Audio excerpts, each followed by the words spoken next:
through there. So like I said, I just leave them up. I don't stink, but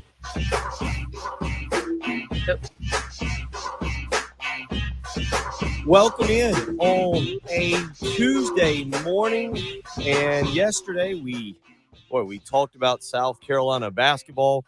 We talked about what exactly we not necessarily thought would happen, but the timeline for which we thought South Carolina, Ray Tanner needed to make their decision, and it came yesterday afternoon about 3:30. Word came down that South Carolina and South Carolina head basketball coach Frank Martin, after 10 seasons, had parted ways, and a new era of South Carolina basketball will begin in the coming months here as the Gamecocks enter the coaching search portion of the offseason. Welcome in. Bill Gunner, Patrick Perrett, Jen Jensen, all joining you this morning, and we were scheduled to have J.C. Sherbert. He will actually now be joining us tomorrow morning. He had something come up, so we will have a busy Wednesday. But that leaves a lot of open time for us to discuss both the accomplishments of Frank Martin, to discuss the next steps for South Carolina basketball, what you are hoping to see, maybe some of the names. Patrick, I don't know if you saw some of the names that popped up on Heath Klein's show. We'll see some good ones. We'll see if any suggestions can ever top the one that you and I got back during what was it? It was the South Carolina offensive coordinator job, and they suggested Ron Rivera. Yeah. Was that the one you're talking about? Yep, that was one of my favorites of all time.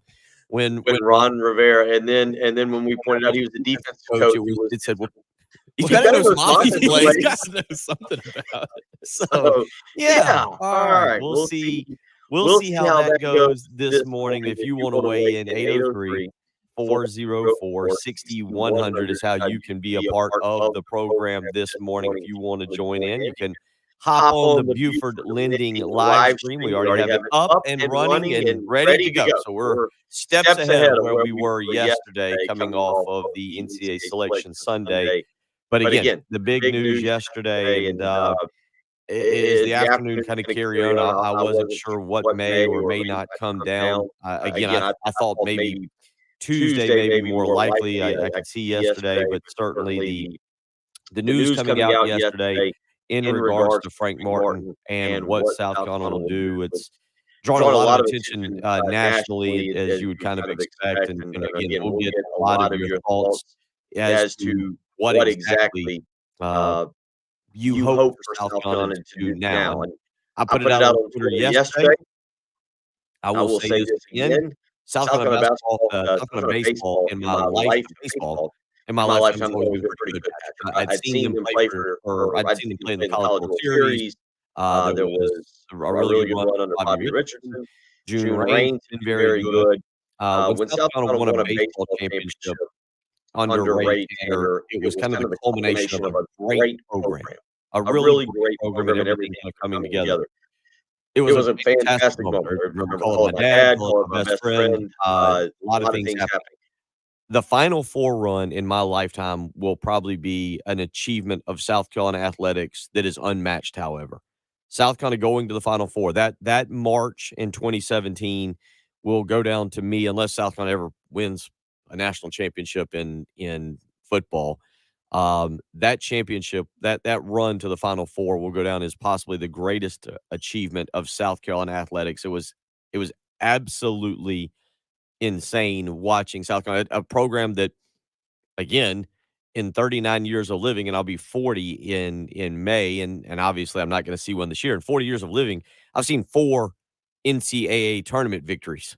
In 2017, I was just hoping they would beat Marquette. Duke was set to be next, and I was kind of hoping that South Carolina would just beat Marquette. I'd get to watch them play a second game. I'd seen them lose to Memphis in like a noon game on a Thursday in the NCAA tournament, basically being knocked out of the NCAA tournament before they ever started. I'd seen disappointment against Richmond and Coppin State. Those really were the 3 NCAA tournament games that I remembered. The other one was a game against North Carolina State in the late 80s when I was in first grade, Patrick, and I didn't get to see it because parents didn't let me out of school. back then. So I'd seen South Carolina play really 3 NCAA tournament games in my lifetime, and that Final Four run by Frank Martin was about as insane as anything I had ever seen. And I still think I'll say that it's the greatest accomplishment I've ever seen in South Carolina athletic history. I don't think that I'll ever experience a more fun month or so, couple week span in my life as I will there. I was a junior in college. I was living in a fraternity house just with all of my best friends, and it was just every single game. We were watching it at Breakers right there in the corner. After every win, we'd just run across the street and jump in the fountain, and everyone was in the streets. I've never experienced anything like that. I wasn't here for the national championships, and I guess I was just a little spoiled coming in, and that being one of the first experiences of South Carolina basketball. So yeah, I mean, I don't think that will ever be matched, and that will be his legacy, which is makes it a little bit different from. I guess this is the third major coaching change that I guess I would say that I've seen here with. I mean, I came here the year Spurrier stepped down, so that was kind of that was a little bit different. But when Muschamp got fired, it was almost celebratory. Everyone had been calling for it and waiting for it, and it was time. I don't remember enough the reaction of the Holbrook deal. I don't remember if it was really that controversial or what. I wasn't doing radio and I wasn't that locked into baseball. But this one's a little bit different because no one's celebrating. Like everyone acknowledges that we're in a better place because of Frank. It was, a great run, even if the results weren't there the past 5 or so years. What we experienced in 2017 won't be matched, and everyone likes him pretty much. So it's more of a hey, it was time, but we'll miss you and thank you, not hey, you had to do better. Sorry, that's the game. Like there's not I didn't see too much of that. Most of it was genuine thanks and gratefulness for his tenure here. Yeah, I think that once everything kind of subsided, I think there'd been a lot of hard feelings over the last what do you think 6 weeks, really going back to mid January, maybe 7 8 weeks, I guess, maybe a little bit longer than that, as this season was not playing out as hoped, as expected. There had been obviously ugly losses to Tennessee twice, to Mississippi State, to Arkansas, and then it culminated in the loss to Mississippi State in the SEC tournament. There have been some good wins along the way for South Carolina to climb out of the 4-7 SEC hole and win 5 of their final 7 to finish 9-9. But yeah, sometimes I don't know. It makes me wonder about the theory that I grow more and more to believe in, that it's tough for It's just a coaches hard to job. stay at. Well, no, South Carolina is an extremely difficult job. I've had conversations with other basketball coaches about that over the last 10 or 12 years, but that it's extremely difficult for coaches to stay at one place without an insane level of success for a decade or more. You look, Mark Richt survived for a long time at Georgia without a national championship, and that's the maybe that's the barometer there. Maybe that's the baseline, because you look at Mark Richt, and I think it was 14 years, maybe 15 years that he was at Georgia, and then basically they pushed him out the door to hire Kirby Smart. Well, this past year it paid off. You push out Kirby Smart. Now you've played for 2 national championships. You've won one of them, so it worked. It worked out. And Mark Richt had a ridiculous record at Georgia. It was 145-51 overall. He was absolutely phenomenal there. But they just sometimes in football, if you're not experiencing insane levels of success in basketball, it's tough to maintain at your position. I don't think you'll see any more of the Krzyzewskis who coached somewhere for 41 years or was a head coach at the same institution. What did we say? Boeheim is something in the 40. I think we said he took over in 76. I think he's up around 45 years at 46 years at one particular institution. I mean, unless you're just consistently successful. I mean, Mark Few is at 23 years at Okay. Gonzaga.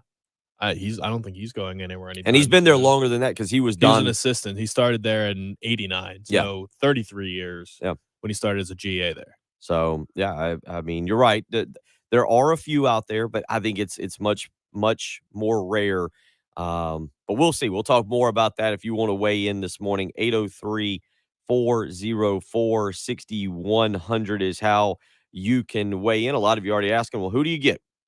Who do you get? That becomes the next question. I will try to repeat this several times this morning because what I will say, I really have no clue what the university will try to do. I've already talked to a couple people that I still maintain relationships with from my time as a scout, from my time working with ESPN covering college basketball, and it's funny. A lot of the younger guys, Patrick, that I kind of hung out with who were second and third assistants 10, 12 years ago are now head coaches. Bob Ritchie, one of those guys, Matt McMahon, one of those guys. Several other guys that are out there that are not necessarily involved in this coaching search. Mike Boynton, who I don't think will be involved in this coaching search. So we'll get into that. Yeah, who does South Carolina go out and get? And I think that there's a lot of directions you can go. I do think that this is an extremely difficult job. The facilities, are slightly above average. They're not great. You've got better facilities than maybe 4 or 5 teams in the SEC. The arena itself can be a little bit of a detriment because we've talked about it. You can put a great crowd in there of 9 or 10,000 people, which is a fantastic college basketball crowd. Doesn't look like it though when there's 7,000 of it. And it can be empty. The arena has always been a little bit of a detriment. The facilities are a little bit of a detriment. The pay, the administrative support, even to a lesser extent. Look, it's one thing to say, hey, the fans come out when they're winning. Put a winner out there, and we'll show up. Well, that's kind of a fair weather fan. The fan base is not considered. The football program, Patrick, when they were struggling, was long considered, hey, it doesn't matter win or lose, you're putting 75,000, 80,000 in the stadium. That's not the perception of South Carolina basketball fans that are amongst other coaches in the industry. It's considered a difficult job, and so we'll see who's willing to risk. And then also, I think the other part, and then I'll kind of get your take on it. It's a different era of college athletics in terms of paying coaches. And we do know that there's going to be some kind of extreme television deal coming with Texas and Oklahoma. That's why this past season you saw Brian Kelly get $10 million to go to LSU. That's why you saw Billy Napier get $7 million to go to Florida. That's why you saw Brent Venables, a first-time head coach, get $7 million to go to Oklahoma, because even though Oklahoma's in the Big 12 right now, they're well aware of the kind of money they will be receiving in the near future. South Carolina will have money to spend on a basketball coach if they so desire, and that brings the question of what is a reasonable amount. It's going to be insane to me if South Carolina does spend more on their basketball coach than they do on their football coach, but I kind of think that's where you're at these days. And then Shane Beamer, if he has a good season, will surpass whoever the basketball coach is. I'm looking at the top salaries. I mean, there's a pretty clear cutoff. I guess maybe after Jay Wright, 1, 2, and 3 is Coach K, $9.7 million. John Calipari, $8 million. Jay Wright, $6 million, and then everyone else is down in the 4s. I guess Chris Beard got $5 million to go to Texas, and everyone else is in the 4s. So I don't know. I mean, what number does South Carolina get to? 3? Is that what you need to get to? That's what you were paying Frank Martin now. Mike Boynton's making 2.1.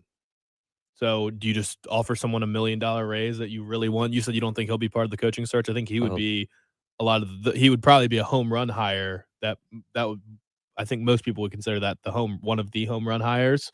If you're hiring somebody from a lower level school, a mid-major, then you don't really need to do that because the raise will be built in, but would be pretty wild. There's probably not very many schools.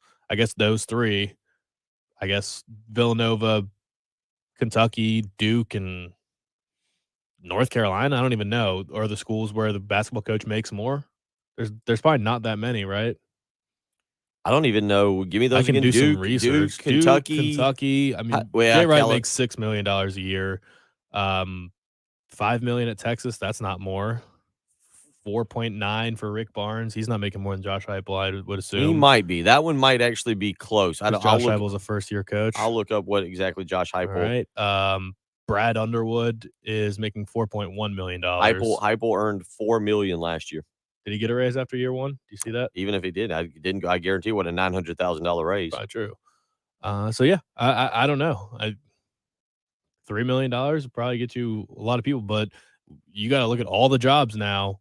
South Carolina's not a top 5 opening right now.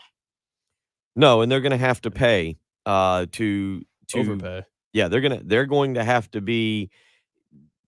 to overpay to secure a quality coach. And again, we'll get into names. I've got opinions on it. I've got people. There's coaches in this state.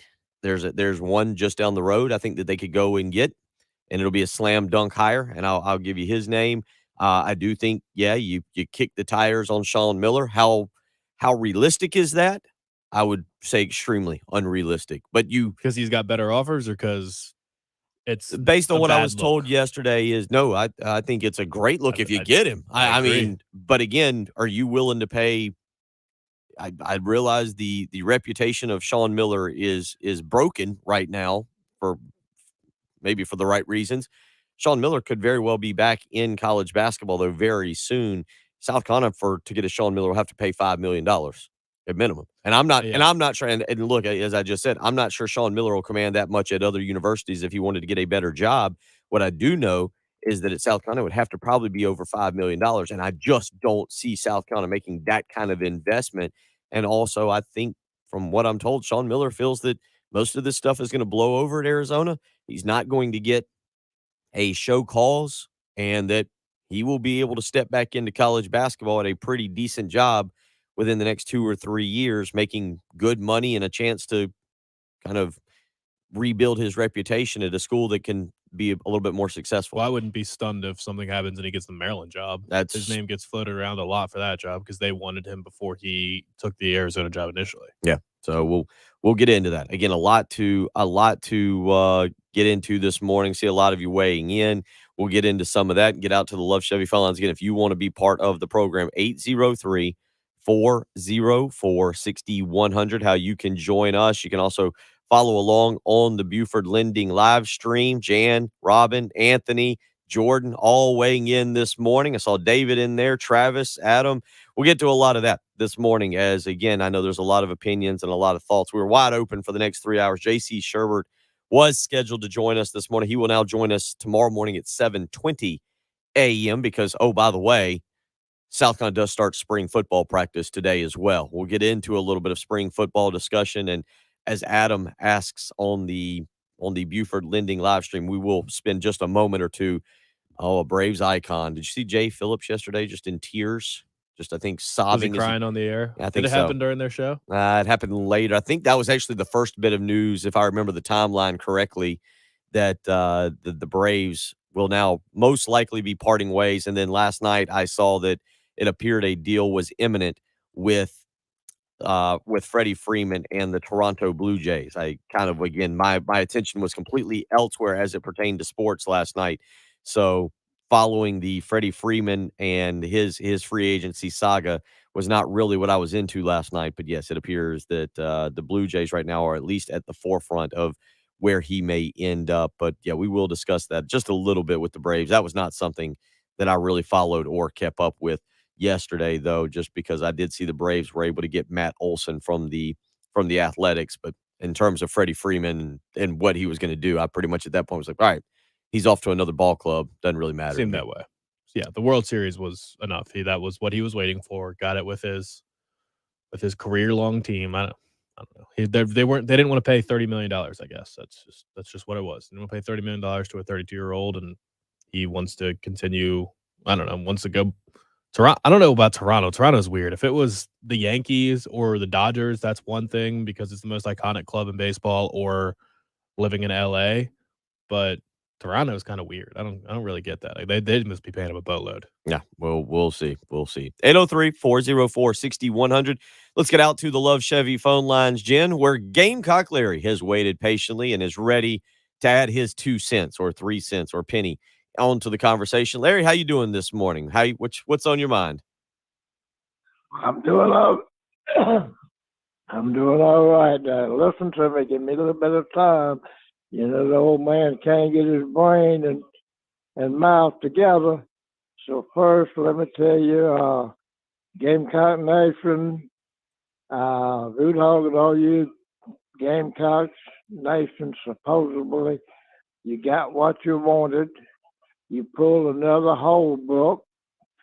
You forced our athletics director, Ray Tanner, in making a decision. And then now I just got a message from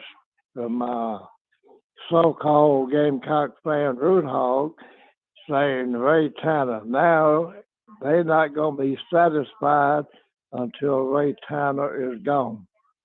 But I will say one thing: Frank Martin will be better off. He'll be in a better position. He'll be in the NCAAs, winning games in the NCAAs a long time before the Gamecocks do. Now, you young people, young whippersnappers have been hollering, you got what you wanted. Now you want Ray Tanner to be gone. He may be gone, but we don't know yet. Number two. Lord have mercy. I had it. Wait a minute. Number two. I got it right here. I got it written down. Nothing got Root Hog fan base. Nothing said about better about me. Okay, who we gonna get? Well, we can go down there and get old Big A Offer Wade that just got fired at LSU. We can get Slick Rick Pitino. We can get some of these other people that got so much off the field and baggage on them. We can get them. But we're not going to get a coach, good coach, to come here as long as the fan base is the way they are. The worst fan base besides South Carolina is LSU. And I'm going to tell you, so that's about all I got to say. But you write this down if you want to. Frank Martin will be better off than we are 3 to 4 years from now. Go ahead and let's get old Big A Offer from Blue LSU. Georgia got Mike. What in the world? Georgia got Mike White. Mike White. Yep, Mike White. Georgia got Mike White from Florida. Florida. You got him from Florida. Mm-hmm. So we can go ahead and we can do that. We can go ahead and get Will Wade from LSU. Yeah, you're calling. You're okay. Got it. You want Will Wade from LSU. All right. No, I don't want him. No, that's what you're suggesting. That's what you're suggesting. No, I didn't. I said you asked me who could we get. I said we could get. You can't get Will Wade. They can't get Will Wade right now. He's involved. He's involved in a pretty big investigation. You putting words in my mouth, but you know, I don't want. What you want to do with Will Wade? You can't get him right now. He's involved in an investigation. Okay, I'll let you go, Bill. You trying to set me up, but you ain't gonna set the old man up. I've been around a long time. I've been around a long time, Bill. I've been around a long, long time, 85 plus years. All right. So be careful what you say. Don't try to put the word in an old man's mouth because you're the one that brought it. You're the one that brought him up several times, not me. Okay, buddy. I guess you. Okay, go ahead. You got your way. Go Gamecocks. Okay. Yeah, he kept bringing up Will Wade. He brought him up 4 or 5 times. So, no, Will Wade is not going to be coaching any level of basketball for a significant amount of time. 803-404-6100. We'll get into, look, there's only one way to do it, Patrick. Who do you want? 803-404-6100. Who are you looking for to be the next coach? I see some of you weighing in with Dennis Gates. Sean Miller is a very popular opinion. I'll give you a couple more of mine. We'll get some of Patrick's. There's a lot to get to this morning. 803-404-6100. You're listening to the early game on 107.5 The Game. Here's what's coming up on the next Extra Extra Point. Hey, everybody. Pearson Fowler here from the Extra Point, and coming up on the Tuesday Extra Point, a lot more South Carolina men's basketball as we dig into what the short and medium-term futures are going to be for the South Carolina men's basketball program. Start to get you ready for the women's tournament run. A little more reaction to South Carolina baseball and get you ready for their game against Gardner-Webb. Plus, Preston's thought on who the worst team Tom Brady could join and still take to a Super Bowl this year. The Extra Point with Pearson, Preston, and Gamecock Central. 9 a.m. to noon on your home of the Gamecocks. 107.5, the game. That time of year where you better know if your heating and air unit is working properly, because coming in the next few months, it will be past that time. You'll know for sure if it hits 100 degrees and that air conditioner unit is out, you're going to be miserable. Don't let that happen. Call AAA Heating and Air today. Get in touch with them. Just $59 is all it will take to get them to your house. Have an inspection done on your heating and air unit and see if it's running properly. If it's not, don't worry. AAA Heating and Air is there to treat you like a family member. That's exactly what they do for their customers. A family-run business. Roy and Dana Finley make sure their customers are treated just like family members. They start by offering you a $1,500 rebate to buy back your old unit. That's a pretty good discount to start when you're having to buy a new heating and air unit. Then, on top of that, they work with you. No money down, 0% financing for those who qualify. And finally, a 15-year parts and labor warranty to help you make sure that heating and air unit continues to work. So don't hesitate. Call AAA Heating and Air today, 803-677-1500. Again, that's 803-677-1500. You need to tell them Bill Gunner sent you. Again, $59 for an inspection, or if you're needing a brand new heating and air unit, AAA Heating and Air has the best deal in town.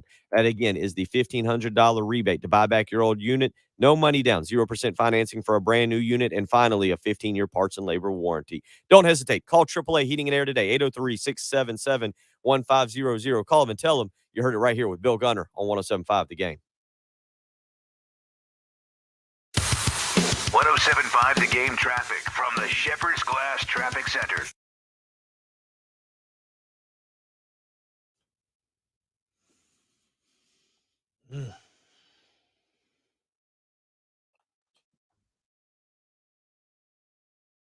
What? Yeah, I just read that. At that point, we were just trying to get him off the phone. At that point, he had his few minutes. I think it was after the Coastal game, but I do remember Gamecock Larry saying that Frank Martin should just hand in his resignation. Well, he said he quit watching. He said he quit watching last week or whatever. I'm pretty sure last week he said that they should get rid of Frank Martin.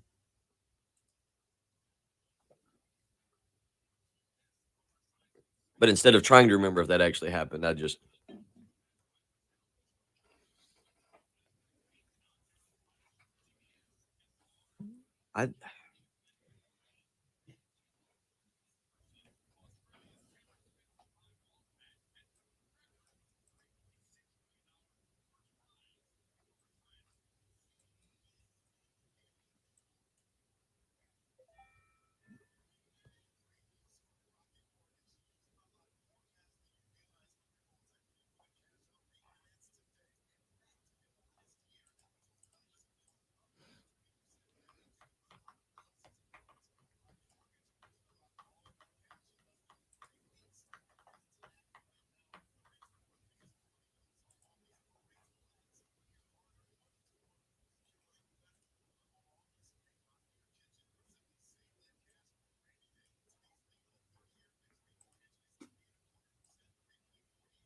Yeah, at that point, I understand where Larry was going, but we weren't just going to continue to repeat Will Wade's name.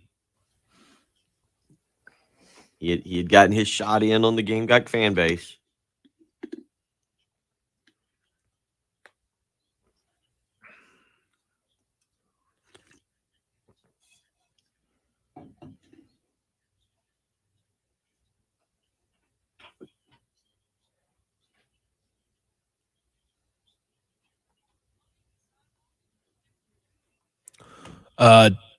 Did I find my keys? Kind of. I did find out they are confirmed in Nashville. So they were overnighted yesterday. They're supposed to be here at 6 p.m. If somehow the post office loses them, I'm doomed. So I'm going to cross my fingers and hope they get here on time.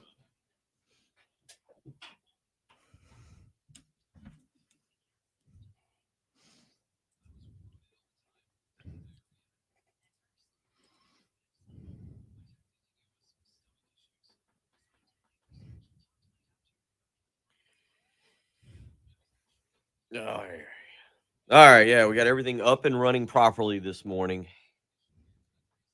We were on time. We have computers. Oh, look at us. Only took one extra day. We need to. I think it's RL who keeps asking, and I hadn't seen that. I think it's RL who has the Twitter account. Have we been able to set up a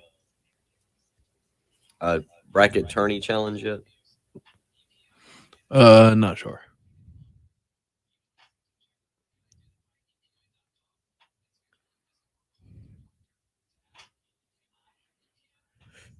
There's a thread on the Arizona board about Sean Miller in South Carolina.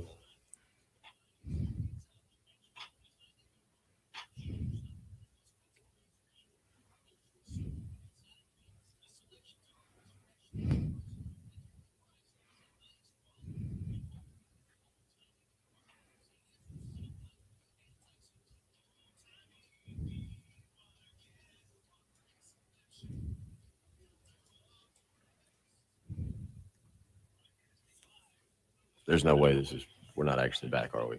No. I was going to say that would.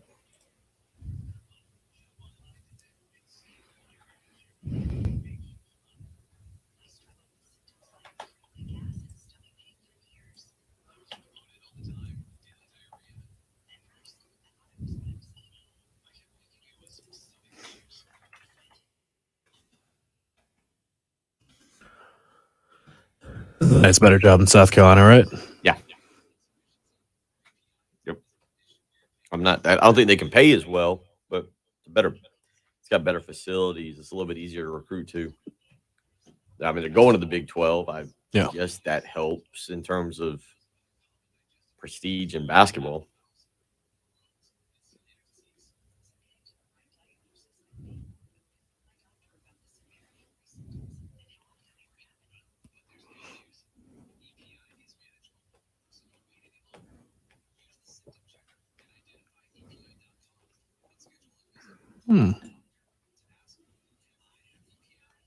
Would be interesting if Frank went back to Kansas State.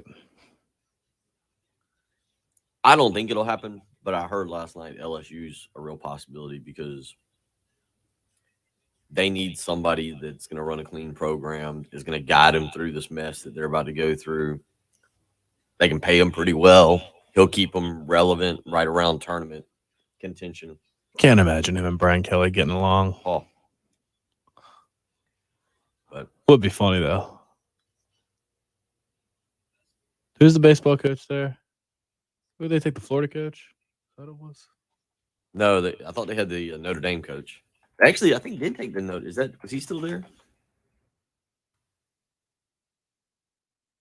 Oh no, the from Arizona, Jay Johnson. Ah.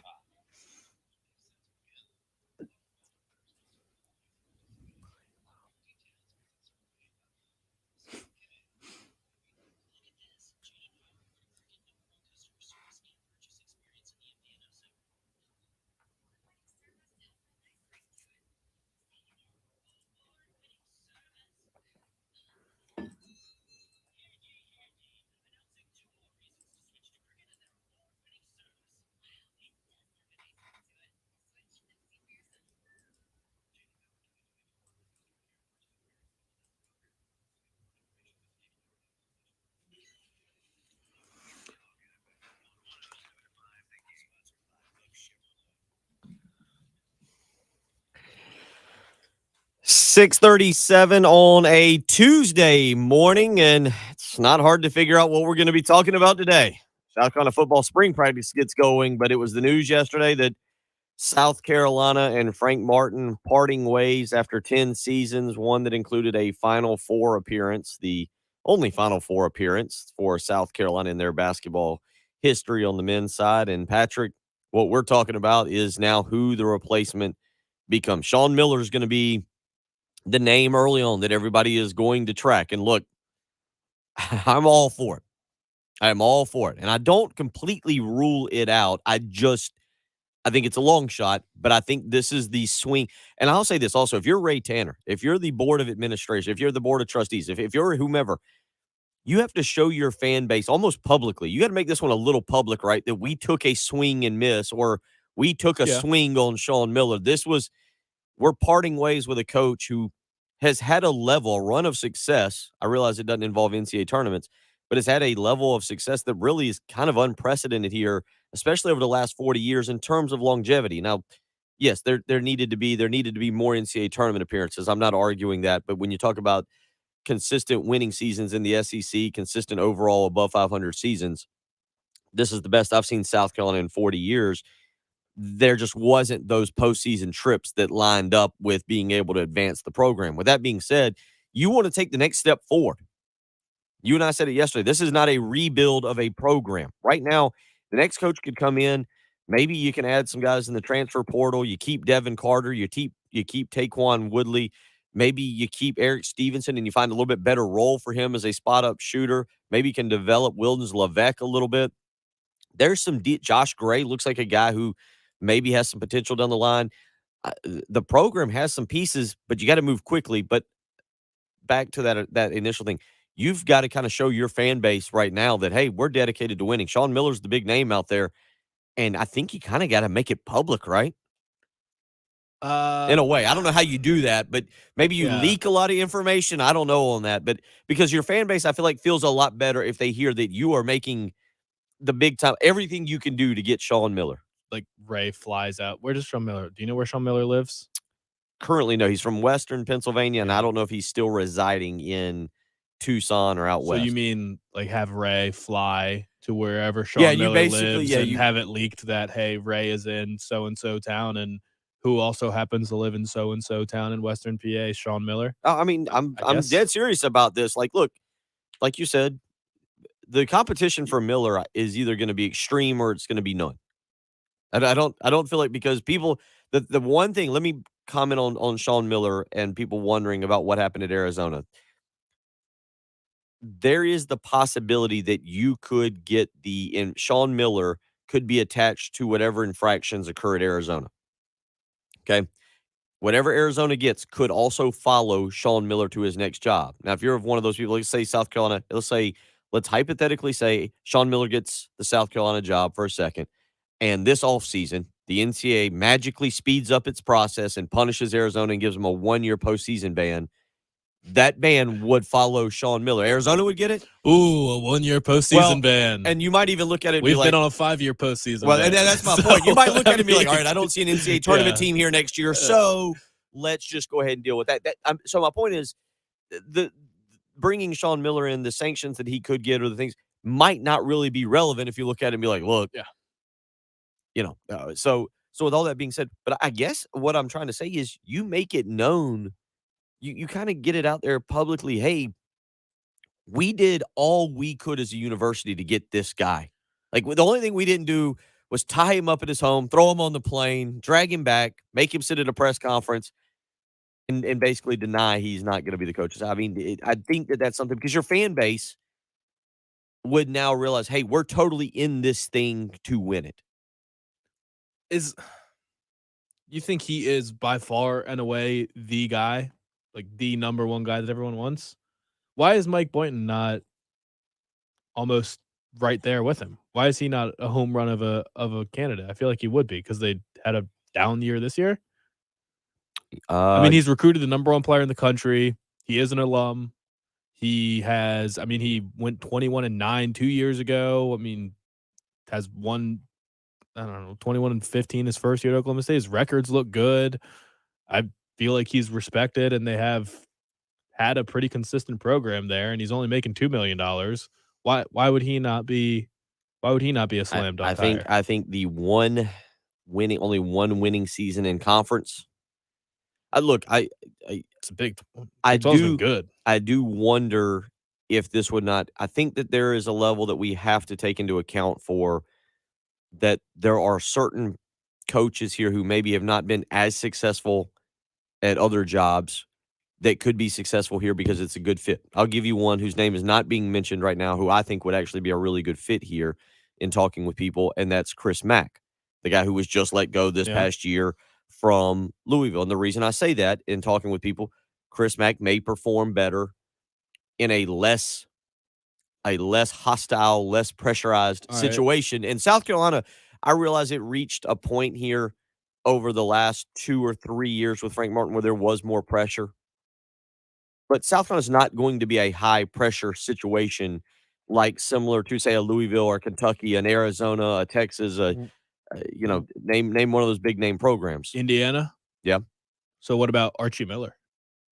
43 years old, took a year off. Only made one postseason at Indiana, but was going to make it if they hadn't if COVID hadn't shut down 2020. You want to check into the background. I will say this. This is the other hard part, and this is there's a couple of like reclamation projects or guys that just didn't necessarily cut it with their one big shot that would do a better job at South Carolina. I mean, Indiana was not in a good place when Archie Miller was there. He's 43 years old. I mean, he is still very young.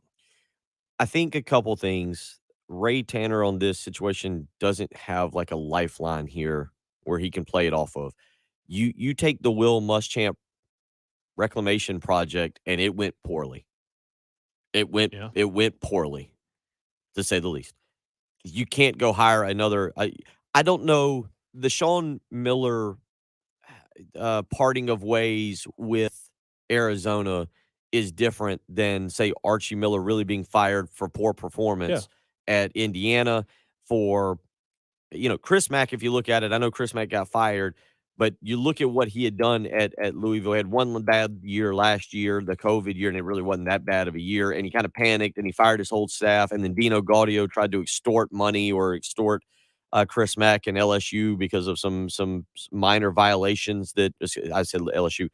Dino Gaudio tried to extort Louisville and Chris Mack over some minor violations that were committed, and Chris Mack recorded him trying to extort money, and that thing's kind of blown up, and then Chris Mack's out on a job.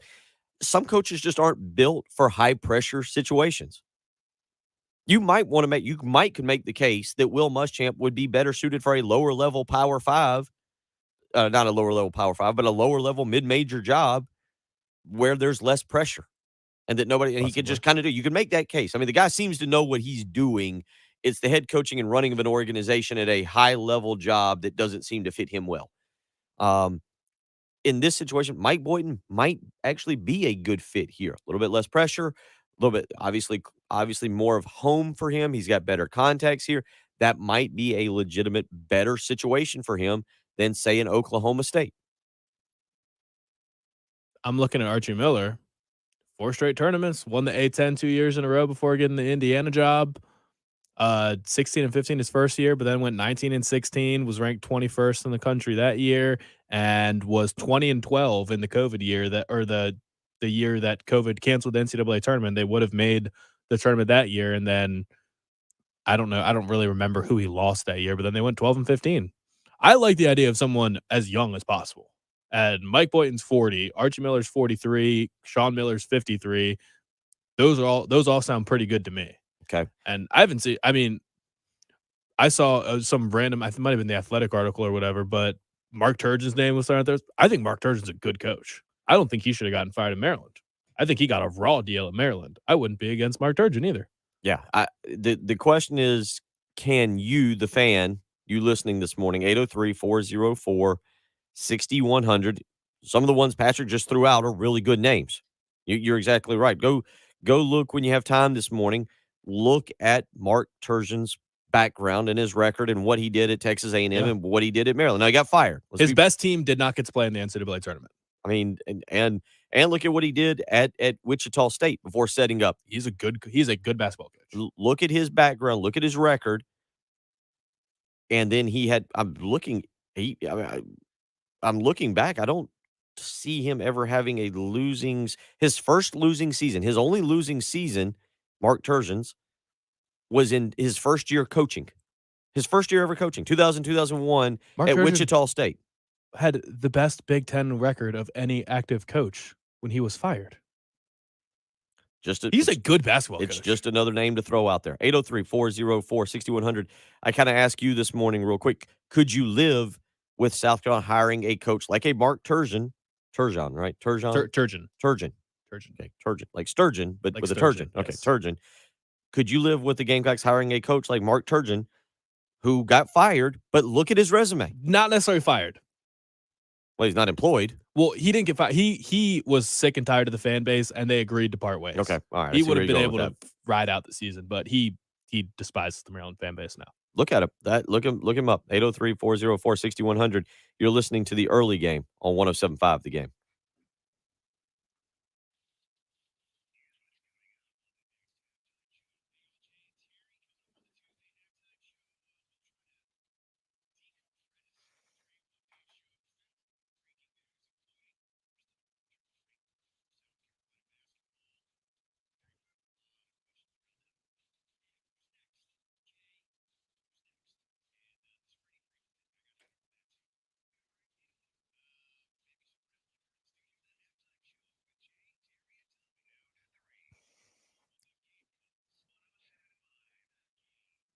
Oh, maybe we went from having basketball watch parties to having gatherings to talk about coaching hirings. I don't know. You might still be having, and you got St. Patrick's Day coming up. There's all kinds of reasons the month of March to have a party at your house, whether you want to watch big basketball games, celebrate leprechauns in gold, or whether you want to watch the internet and listen to sports talk radio to hear who the next coach might be.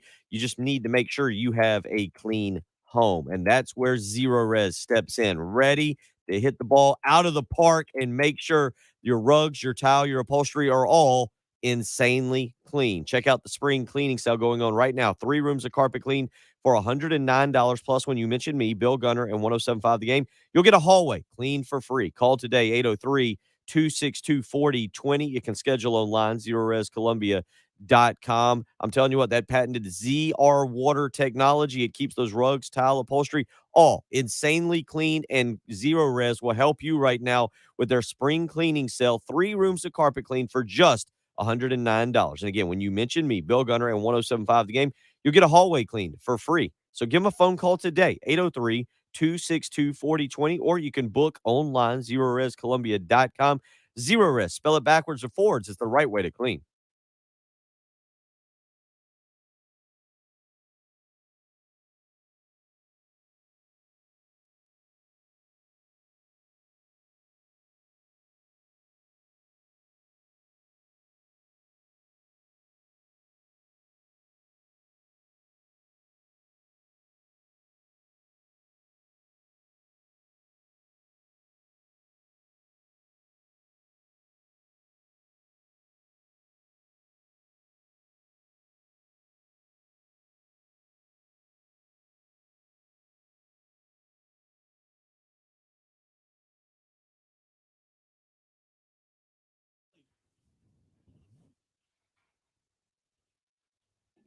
I think Patrick makes a good point about Mark Turgeon. If you compare his record and Sean Miller, go back, I think they're right around the same number of victories. No, they're not. They're not even close. Oh, yeah, total. There we go. Sean Miller's 422 and 156. Turgeon's 476 and 275. I think Turgeon's getting a job in this cycle. He's from Kansas. I wouldn't be surprised if he got Kansas State if they struck out certain places, or Missouri, which is close. I would feel pretty confident Turgeon takes a job like that. But he's a good coach. He's a very good coach. And what I like about Mark Turgeon is that I didn't know this. He's coached the Gamecocks before. What, Jacksonville State? He was at Jacksonville State for 2 years. Nice. But the one thing I like about him is he's coached under Under Armour. Yeah. And there is a level of saying, I mean, he did a decent job recruiting, not as much as wasn't able to hold on to DC area kids like everyone wants, but nobody is really. James, I Just- feel like Patrick with his new haircut looks a lot younger. The haircut looks he's the no mustache, better haircut. Yeah, you should have popped on a couple months ago when I saw the mustache. Yeah.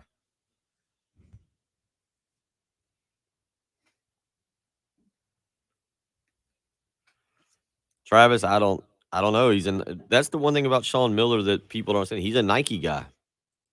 Nike helped him sign a lot of those guys at Arizona.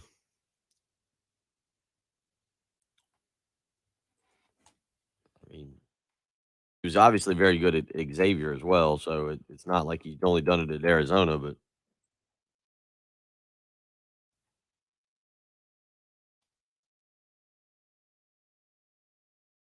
he is a Nike guy.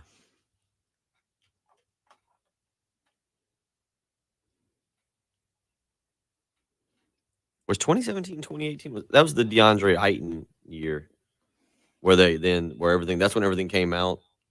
Was it that year? Is that long Yeah, ago? because then like the next year he went 17 and 15.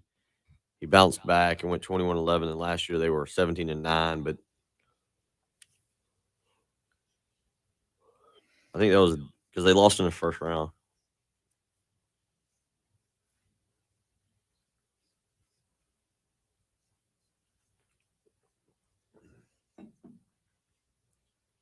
Well, this hour's over. Yep.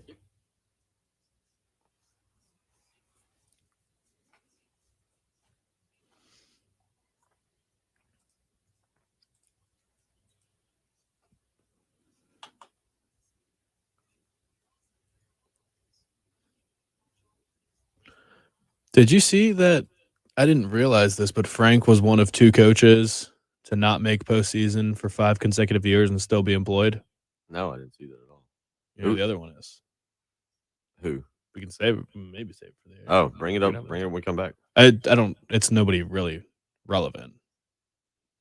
I'll just tell you, it's Chris Collins Oh, at Northwestern. is the only other coach to not make postseason, NCAA or NIT for 5 consecutive years and still have a job.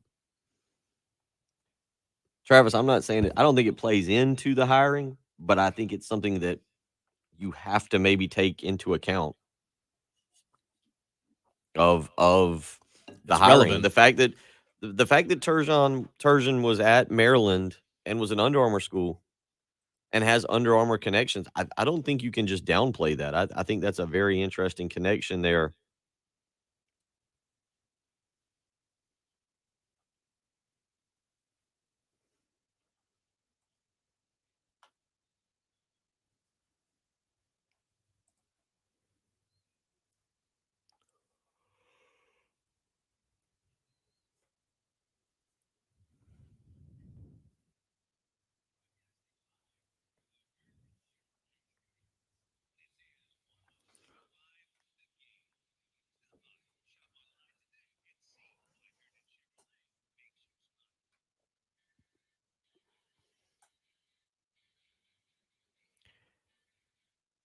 Eight 803-404-6100. We'll get out to the Love Chevy phone lines to start the next hour. So if you will just hold on, we will get out and hear your thoughts.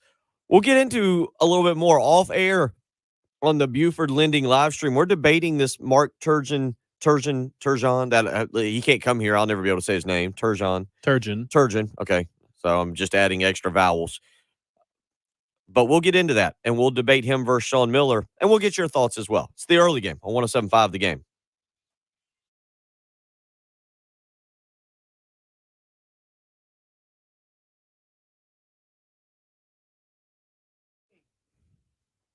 Turgeon.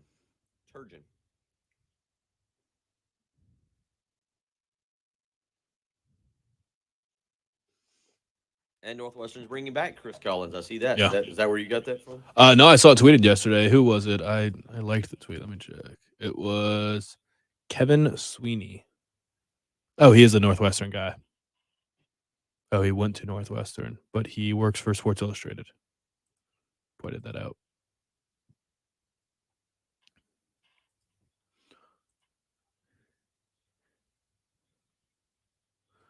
Yeah, I think Church will have the option of taking another job if he wants it. I think he would want Kansas State or Missouri.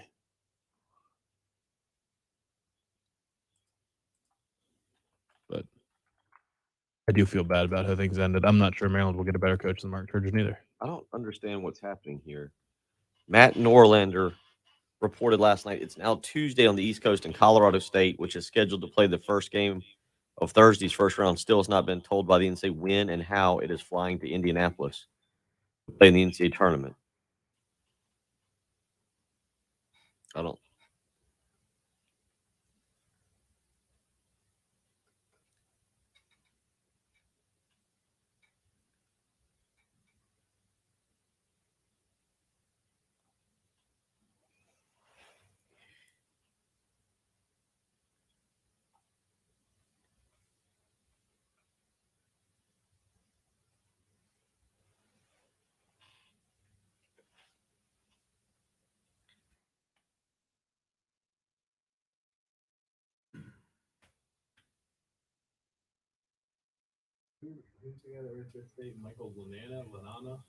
Yeah.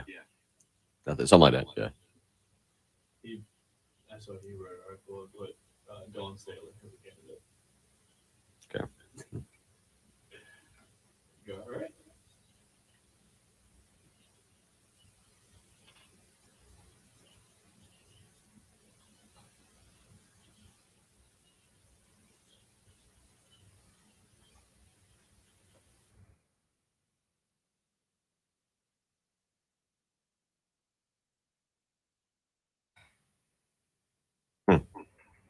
That Matt Norlander thread is actually pretty interesting, but it looks like it worked.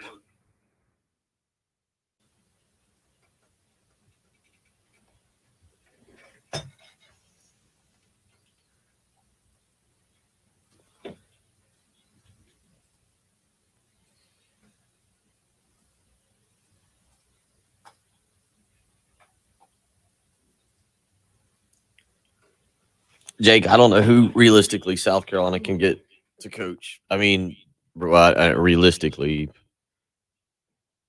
you could get BJ or Bob Ritchie.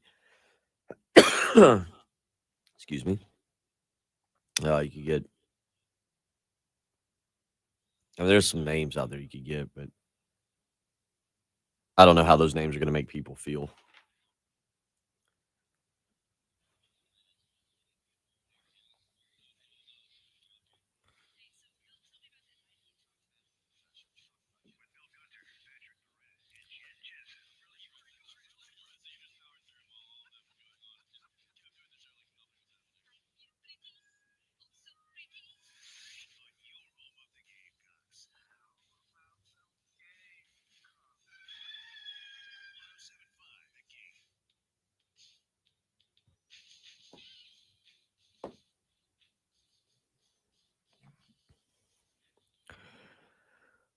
Oh, boy.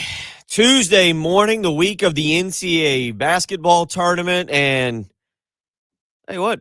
For not being in the NCAA tournament, it's going to be a newsy time. In my lifetime, and this is a really neat thing about South Carolina, despite the lack of success, Patrick, what I can really remember in my lifetime is 3 college basketball coaching searches. 4. Darren Horn. We all blocked the Darren Horn era out. Era with ERROR. 4. I remember Patrick a long time ago. 5th grade, little tiny, much shorter than he is now. Bill Gunner being in 5th grade, and what ended up happening was you had to take an elective class in 5th grade. You could either take chorus or you could take a band, and I chose band. I didn't want to sing. Turns out that was a wrong decision. But Because you get drowned out with the rest of the chorus. yeah, I should have taken chorus. But anyway, I took band, and I started playing the drums. And the highlight of that, and the disappointment of that was that one day in March, South Carolina was looking for a new head basketball coach, and they hired Bobby Crimmins. And my dad was so excited. my father was so excited. There was a lot of people excited back then that Bobby Crimmins was coming home. Bobby was going to come back to the University of South Carolina and be the head basketball coach, and he was going to take over for Steve Newton, who had done absolutely awful, been absolutely brutal, and was going to turn this program around and restore South Carolina to its glory years. And I remember getting a call. I was in band, which is why I remember this, getting a call to the office and wondering what I had done to deserve a call to the office. I thought I was a pretty good kid, and go up there, and my father had actually come to the school and written a note and put it in an envelope and given it to the front desk to give to me. And in it, it just said, Bobby Crimmins is coming home. We're going back to greatness. That's the first coaching search I can ever remember. Now, 3 days later, Bobby Crimmins showed back up in Atlanta and said, I'm sorry. I didn't mean to leave Georgia Tech. That was a mistake on my part. Please take me back. And Georgia Tech did. That was the first basketball coaching search I can remember. South Carolina would go on to land Eddie Fogler. He would stick around for, I think, 10 years himself. The next one would be Dave Odom. That would last for about another 7 or 8 years. I mean, say this for South Carolina. One, we talk about the negatives. I've kind of been negative on, the facilities are below average or average at best. The fan bet support is average at best. The pay is average at best. You get time at this university. Yeah. Unless you're like Darren Horn and you just blow the whole thing up. You just absolutely run it into the ground. You get time at this university. This 10 years for Frank Martin, 8 years off the top of my head for Dave Odom. Eddie Fogler got, I think 9, maybe 10. Like, this fan base and this entire they will be patient with people. And George Felton, who was let go prior to Steve Newton's arrival, Steve Newton also blew the thing up too. I'm going way back in history. George Felton wasn't let go for poor performance, at least not on the basketball court. So, Patrick, the next guy will get time. I said the stat during the break there yesterday. Before the news yesterday, Frank Martin was one of 2 coaches in the high majors of college basketball that had missed 5 consecutive postseasons, NCAA and NIT tournaments, and kept their jobs. There's now only one, and it's Chris Collins at Northwestern. So it's as long of a leash as anyone else in the country has been allowed to have without making postseason. 803-404-6100, how you can weigh in this morning. We'll get out of the Love Chevy phone lines in just a second. Let's go through some of these text messages. Richard is a big fan of Jerry Stackhouse. He says, I really only want Jerry Stackhouse. He's a top-notch guy, fits the professional image you want as a coach, has elite recruiting track record with 3-4 guys in the NBA already in his few years at Vandy, and his teams get better as the year goes on. Chris weighs in. No Greg Marshall rumors? Not yet, at least, Chris. Not yet. We haven't gotten there just yet. Steve-O says, if we are at a place where we have to go get one of the dirtbag known cheaters to satisfy our fan base, we have a problem. Surely we're better than that. Yeah, I mean, look, I don't know. Does a losing record or lack of experience outweigh a guy like Sean Miller who's had a history? Yeah. Not in my book. I would rather have Sean Miller. Gene weighs in and says, hopefully in the years to come, Coach Martin will forgive the university for what it did and come back when they honor the Final Four team. Gamecock Frank changes the subject just a little. He says, the Braves front office has lost me as a fan. And then he goes, his vote for the next basketball coach is Mike Boynton. He says Boykin, but Mike Boynton or Bob Ritchie. Those are the first 2. That's Gamecock Frank. Todd weighs in. South Carolina should go after a North Carolina assistant or former assistant. Frank McGuire came from North Carolina. Eddie Fogler came from North Carolina. I think they've got some good young talent, and that's where I would go.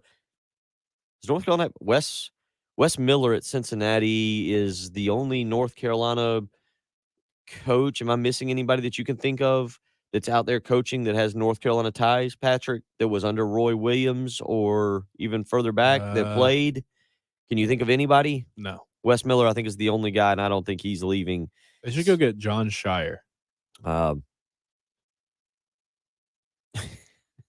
confused me for a second. Like, hey, wait, where's he? Oh, yeah, no.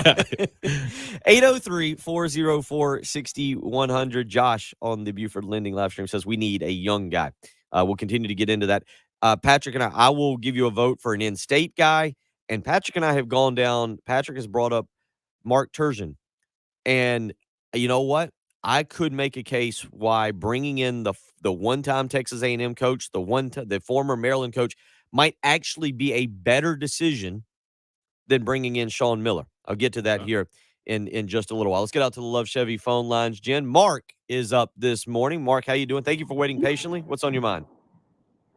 Basketball. I was just thinking, we did it in football and it worked. We got a $1 billion program with no experience, and it worked. And it's not like Carolina going to the NCAA next year.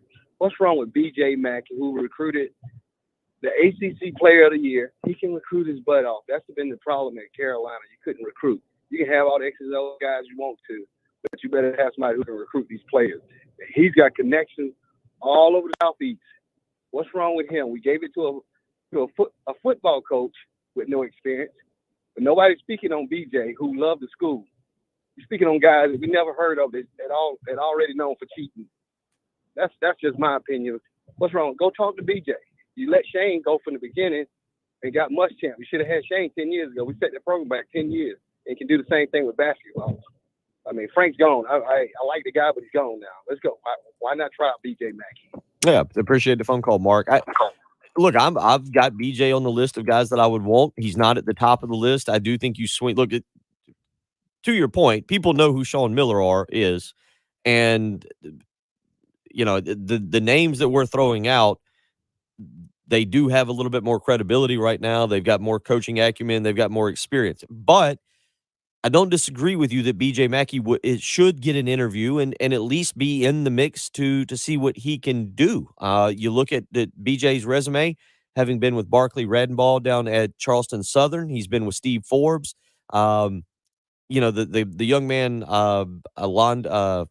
his name completely slips my mind now that I watched last week in the game against Boston College, was the transfer from Oklahoma. So he transferred there. Wasn't necessarily like they recruited him like you would a typical high school recruit. He actually had relationships with Steve Forbes.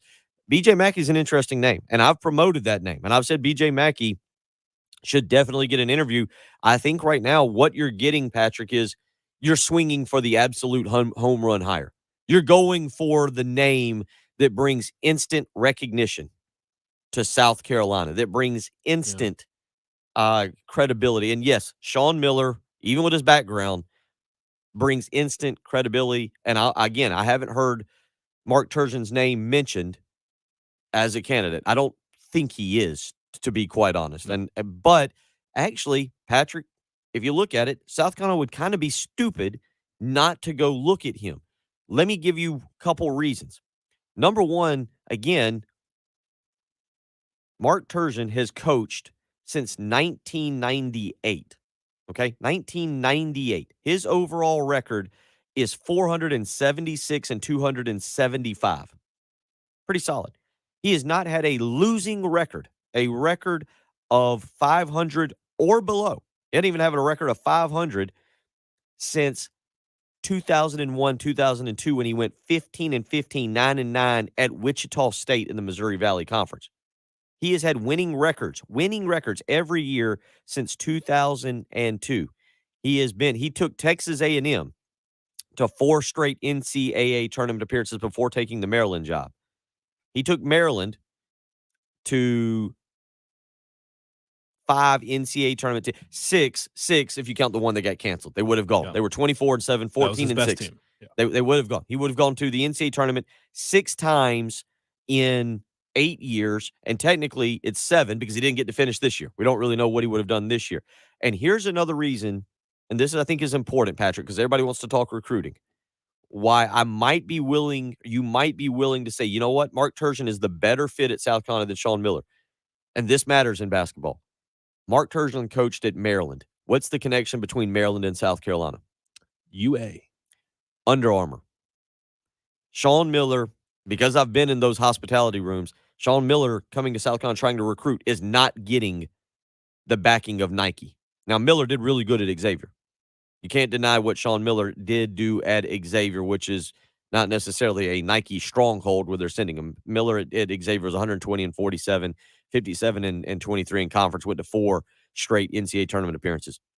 But if you think Sean Miller's just going to come in here and instantly light it up as a recruiter, please remember the reason he got in trouble at Arizona was because Nike was helping him significantly with guys like DeAndre Ayton and other players. Nike is not stepping in to save Sean Miller and help recruit this time. Yeah. It matters less than it used to, right? Because of NIL and other avenues for guys to get money over, like, above board. It's not the same landscape as it was. That was 2017-18, the DeAndre Ayton thing. So 4 years ago, it's changed substantially, right? And then the transfer portal too. I mean, Nike's not helping you out with the transfer portal, is it? But Sean Miller comes, or a coach of that ilk comes and brings immediate credibility to the job and somebody that people want to play for. Maybe there's guys at Arizona still that he recruited, or players across the country that he recruited that didn't necessarily come to Arizona, and they say, okay, well, this is a good transfer opportunity for me. I mean, you could immediately bring a strong presence in the portal and from year one. I agree that the Under Armour thing is very relevant, but is it as important as it was It's still pretty important. 24 months ago? It's still pretty important with the way AAU is set up as opposed to football. We'll continue talking about this. We'll get into more. If you want to weigh in, 803-404-6100 is how you can join us. You're listening to the early game on 107.5 The Game.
Probably jump the football here for a minute. Get off of this for a second. Do that, and I'll probably at some point get your take on where you think Deshaun Watson, now that it looks like, yeah, that would give us It was an interesting day for agency.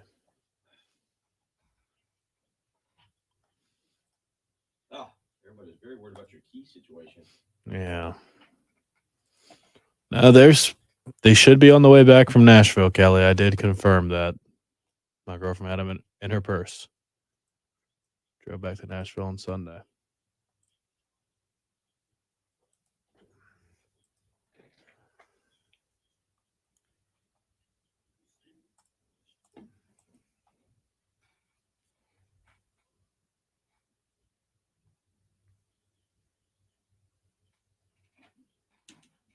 I'll do that.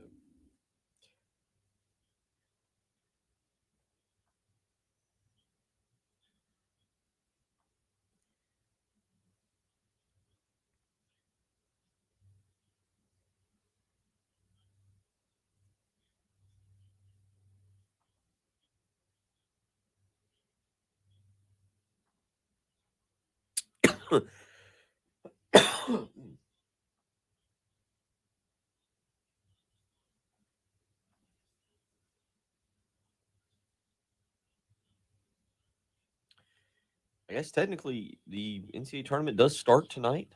I do forget about this. And you got Michigan Vanderbilt on the SEC network in college baseball at 7 o'clock. Fired up. Wyoming and Indiana tonight at 9 o'clock. Tomorrow we got JC at like 7:20. Brian Edwards at 8. I mean, tomorrow, yeah, we'll shoot our wad today, and then tomorrow come in bleary-eyed with coffee and just be like, all right, guests, they'll take care of the program. Hopefully, yeah, JC in the 7 o'clock hour is. Instead of waiting until 7:30, we'll do the first segment. Then put them right on. Put them on. Maybe it'll work out that we can break it. Yeah. Yeah, we'll be good tomorrow. And then that'll take us to Thursday, and Thursday will be the first day of the NCAA tournament.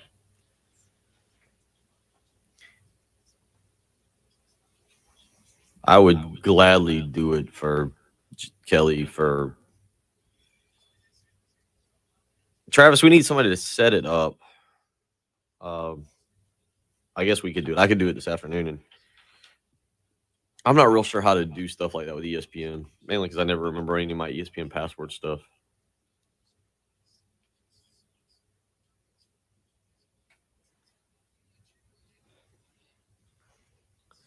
And I would, they could pay me,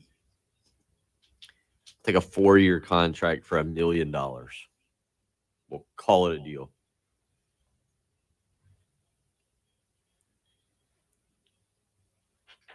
Save money.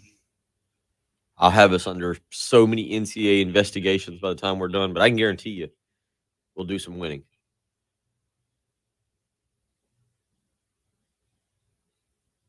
What is that? What am I watching with this Tennessee stuff here? Just ran over one of her girls.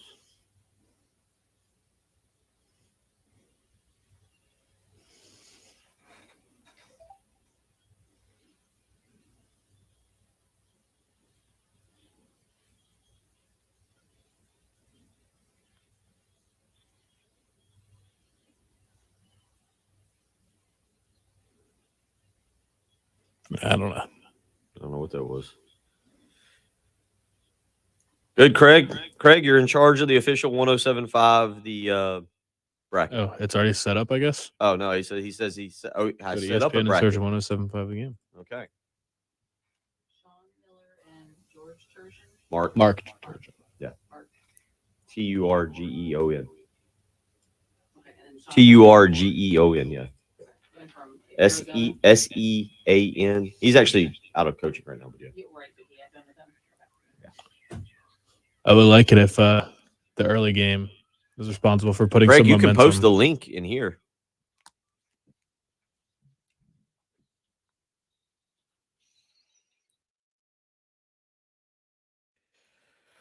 Rolling along on a Tuesday morning, March the 15th. It's dawned on me during the break. Oh, yeah, the basketball tournament, the NCAA basketball tournament does kind of get going tonight. Like, sitting here talking about what's going on. We'll get into some other stuff as well. I'll give my my in-state coach that I'm a big fan of here in just a second. Is anonymous texter asked me. I did keep teasing it, and I should probably get to that. I think that there is a in-state guy who definitely deserves an interview. First, let me tell you about the 2022 107.5 The Game Spring Open, Friday, March 25th. It's been changed from this coming Friday to next Friday, March 25th. So if you were scheduled to play, hopefully you still can. It'll be at the Windermere Club in Blythewood, 10 a.m. shotgun start. 2-person teams, $200 per team, 2-person captain's choice. We'll have raffle prizes closest to the pin. $1 million hole, sponsored by our good buddy Benji Getsy and Buford Lending, plus breakfast and lunch. All entries get a free golf membership at the Windermere Club until March 31st. You can head over to 1075thegame.com for registration information. Again, that is the 2022 1075 The Game Spring Open, Friday, March 25th. So not this Friday, but the next Friday at the Windermere Club in Blythewood. Patrick, we've talked big names, Sean Miller, Mark Turgeon. We've thrown around B.J. Mackey, who's I think is an interesting name. You've seen a few other names pop up out there. We'll get into some more of those as we go through the program. There is one guy in state I think has to have an interview. And Mark, our previous caller, was talking about a Shane Beamer type hire. And from an energy standpoint, from an enthusiasm, from kind of a younger guy, but this guy's been a head coach before. I'm a huge, huge fan of Pat Kelsey down at College of Charleston. I will admit, I know Pat personally, have spent time with him both when he was an assistant at Wake Forest and then as an assistant, also an assistant at Xavier. He's been around for a while. He was the head coach at Winthrop. Pat Kelsey is 46 years of age. He'll be 47 in May. This is a guy who does really, really want to go back home to Cincinnati or Xavier, the two jobs he kind of grew up around. He was the point guard at Xavier during his college career. But, Patrick, this is a guy who, if you look at his background and what he continued to do at Winthrop after Greg Marshall left, what he did at Charleston this year in his first year taking over for Anthony Grant, I got to admit, we're throwing out the big names this morning. We're saying swing for the fences. Sean Miller, Mark Turgeon. You talk about bringing home a former alumni there in B.J. Mackey. You can throw other names around. Bob Ritchie's been mentioned. Matt McMahon at Murray State is a guy that people have talked about. Jordan Mincy is a name down at Jacksonville that has been kind of thrown around. Another guy that I think definitely you have to kick the tires on, you have to give an interview to, is Pat Kelsey. Go watch some of his videos if you haven't seen him. This is a guy that I'm a huge, huge fan of, and I think will be a star in the profession. He has been to 2 NCAA tournaments, qualified for a third, but that was the year that everything got canceled. I don't know how familiar you are with Pat Kelsey and his time. Not very. He's recruited at a high level. We talk about recruiting. He's recruited at Wake Forest. He recruited at Xavier. Again, is extremely intelligent, will bring a different energy to the program. I think could recruit the state well. I think could recruit the Southeast well. He's a fantastic X's and O's coach. You talk about just changing, I don't want to say changing the culture, because I don't think South Carolina basketball has a bad culture. I think that's an inaccurate statement. But I think you talk about bringing a complete 180 from Frank Martin in. Pat Kelsey's the guy, and I really would like to see them at least interview him and seeing what they can think about Pat Kelsey. So he and Bob Ritchie are the two in-state small guys. school local guys that everyone is going to be talking about.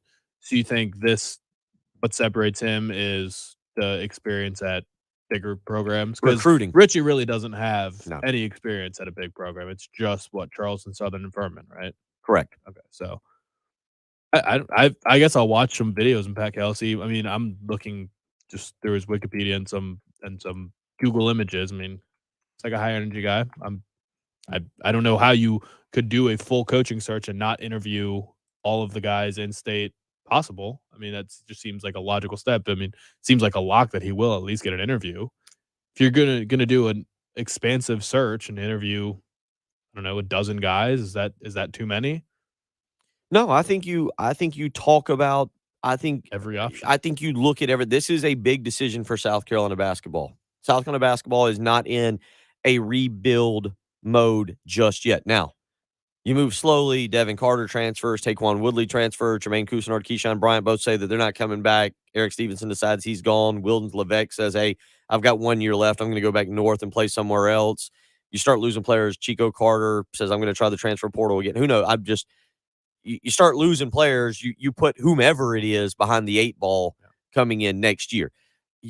There does need to be a level of urgency here. Now, the guys we've mentioned, Kelsey's Charleston team not in the postseason. Obviously, again, Sean Miller not in the postseason. B.J. Mackey, if you threw him in there, his team is in the NIT. I don't know how it would work with an assistant. There does need to be, though, a level of urgency for South Carolina in trying to get into this job market and this job search and find your guy and get him on campus, because with the transfer portal nowadays, you are naive. Patrick, we both understand how it works. You're naive if other coaches haven't reached out through third parties to Devin Carter's family and said, hey, you went to play for Frank Martin. He's no longer there. And we saw what you did this year. You're not a bad player. You can come help our program. And probably the same thing with Taquan Woodley. Well, definitely Devin Carter, because also he's just well connected. His dad is True. A Heat coach, right? I believe he's a current assistant for the Heat. I think I remember hearing that. You can look it up. I'll look it up. But yeah, I mean, that's just going to be the case. And the BJ Mackey he's thing, assistant for the Heat. Yes. The BJ Mackey thing worries me.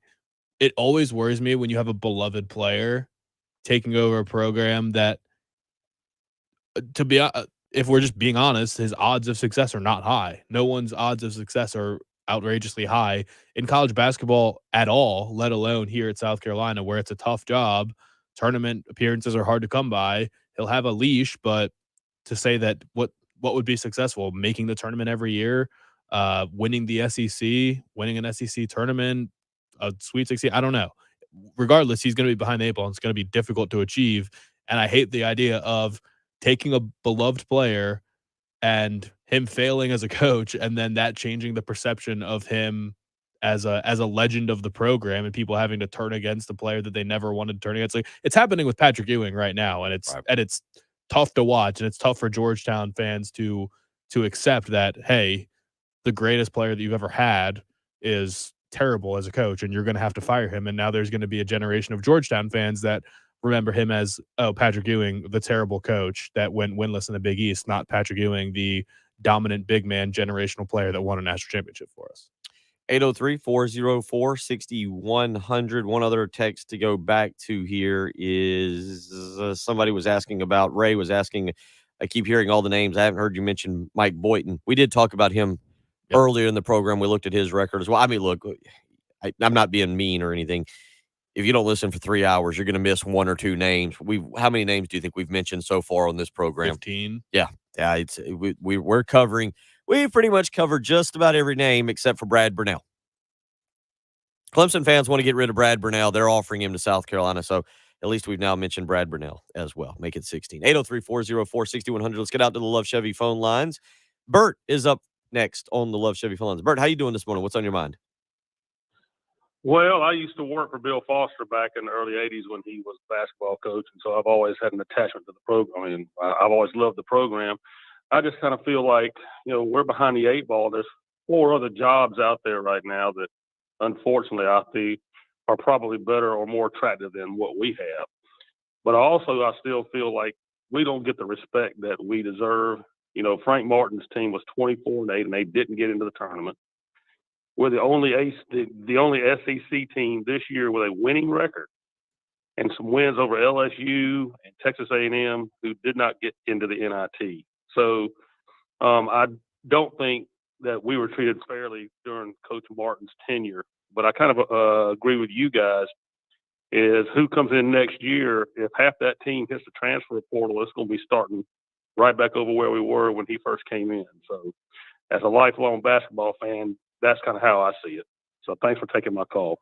Thank you for the phone call, Bert. Yeah, I mean, the two sides to that. The flip side to that is with the transfer portal, the way it works these days, the new coach maybe can come in and really utilize the transfer portal to go out and find some guys. Patrick, I mean, it is a little bit, we talk about losing some guys. Well, it can work the other way as well. You don't have to worry about maybe having to hit the high school ranks, the junior college ranks quite as hard as you typically did. It will be interesting to see what happens. South Carolina does stand as things are right now, 7:32 on a Tuesday morning. South Carolina has 2 players signed in this current basketball recruiting class. It is Zachary Davis, a 6'8" point guard out of Denmark Olar, down in the lower state out of Denmark, South Carolina, and also Daniel Hankins Sanford from Julius L. Chambers in Charlotte, North Carolina. He's a 6'8", 230-pound power forward, is ranked as the number 174th national prospect, according to 24/7 Sports. The Gamecocks also have Bryce Lindsey, a 6'3", 170-pound shooting guard out of Baltimore, Maryland. He is the number 178 national player in the country. So the Gamecocks with 2 top 200 players in the country, Patrick. A lot of talk about G.G. Jackson. I don't know where that's exactly going to go for the Gamecocks. I wouldn't count on him, but you don't have to necessarily rely so much maybe on going out and recruiting as maybe you can go out and hit the transfer portal, even if you lose guys. Bryce Lindsey, by the way, is not signed yet. He'll sign, or as it was expected to sign in the month of April. 803-404-6100. Jen, let's get one more here. William is up next this morning. William, how you doing? Pretty good. How about y'all? Doing good.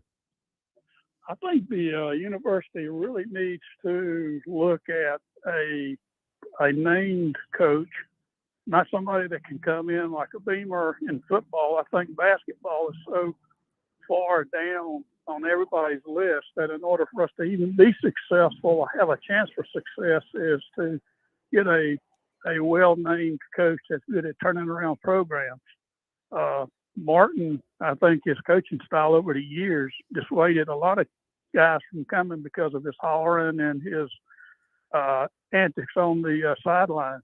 So just thinking that we need to go the line with a big name coach. I think another deterrent we might have here is possibly, I'm not sure how people take Ray Tanner as a administrative director. I'm thinking that might need to start at the top and then go down, but that's my opinion. Thanks for taking me. Thank you for the phone call, William. We'll get more into this, Patrick. I want to go back to the text line. Joe here, he says imagine, so I assume he's just creating a dream staff. He says imagine we hire Jerry Stackhouse and he hires Patrick Ewing to tutor our big man, and then you bring B.J. Mackey on staff. You could work with that. You could definitely work with that. One of them's a sitting head coach at a Power 5 school, and the other one is, I can pretty much guarantee, not leaving Wake Forest unless he will be a head coach. We'll continue talking about this and cover more. Want to get into yesterday was a big day in the NFL as it pertains to NFL free agency. Also, the Deshaun Watson saga in Houston. Patrick, you would assume by draft day he'll be out, right? He's going to be somewhere? I would think so. We'll get Patrick's pretty take. Close to here. We'll get Patrick's take on where he thinks Deshaun Watson may end up, and we'll talk South Carolina spring football as well. The Gamecocks, in about 2 hours from now, will be out on the practice field for their first spring practice of 2022. It's the early game on 107.5 The Game.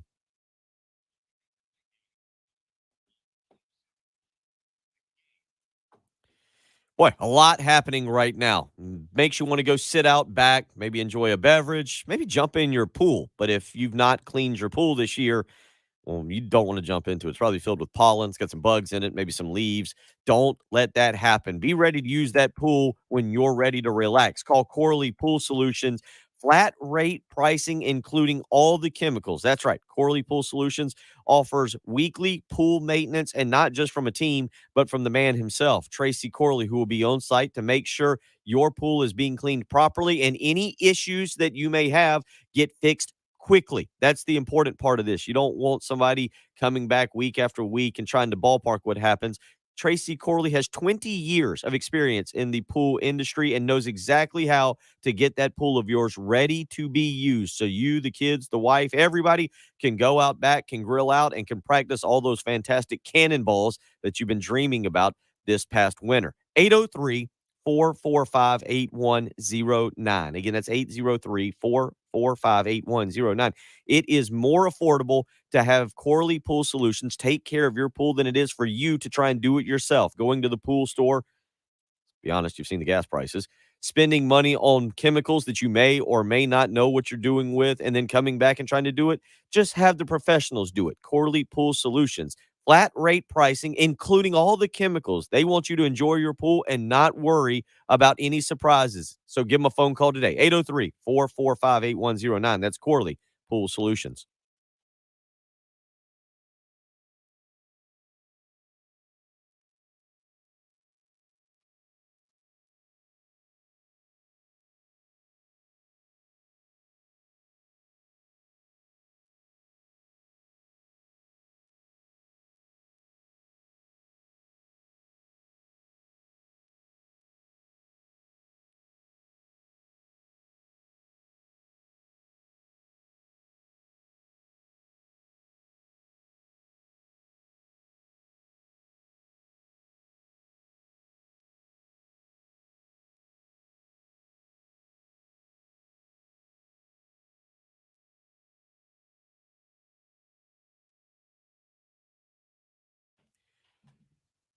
Take care, Robin. Have a good morning.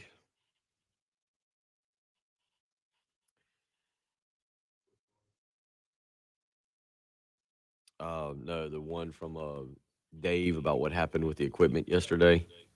And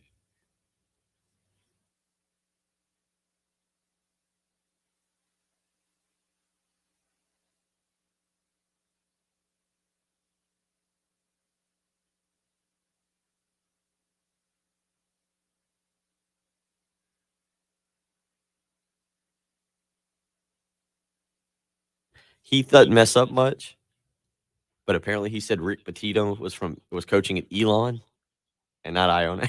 Somebody corrected him on the text line. I think he just understood, but oh boy.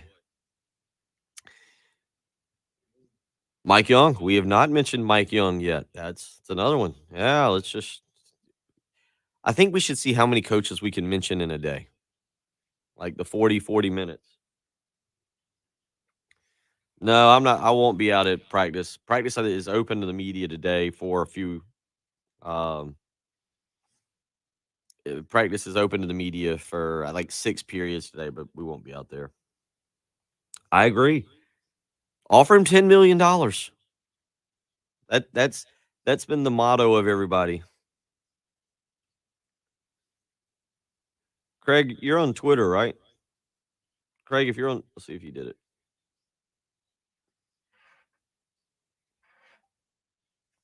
Craig, if you're on Twitter, send me the link to the bracket and or tweet it out and we'll retweet you. Yeah, that'd be great.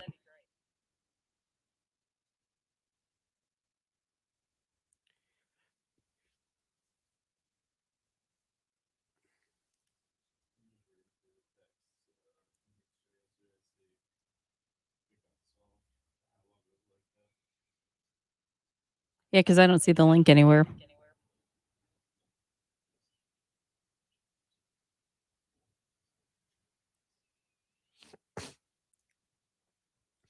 Also interesting on the Twitter line, how many people, because of spell check or whatever, misspell Mike Boynton's name. I've got a Harv here who calls him Borkins, B-O-R-K-I-N-S. We've had a Boykins this morning. Have you double checked to confirm that there is not a Mike Borkins coaching somewhere in college basketball right now? I have not actually.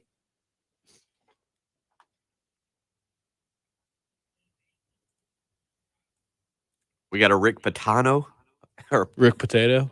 Potato.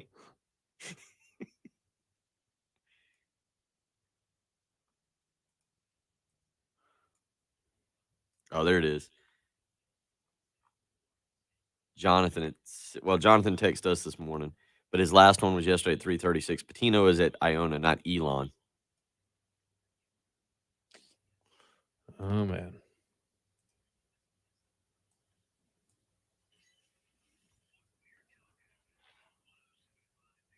Are we back? Yeah.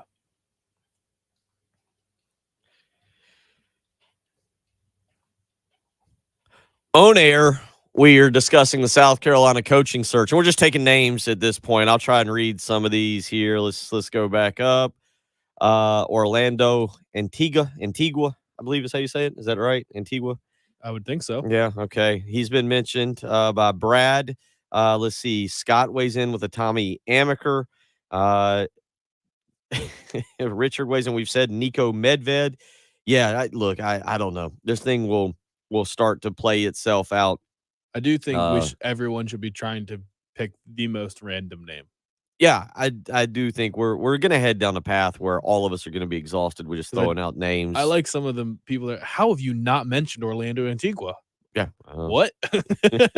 I don't know. It just didn't cross my mind.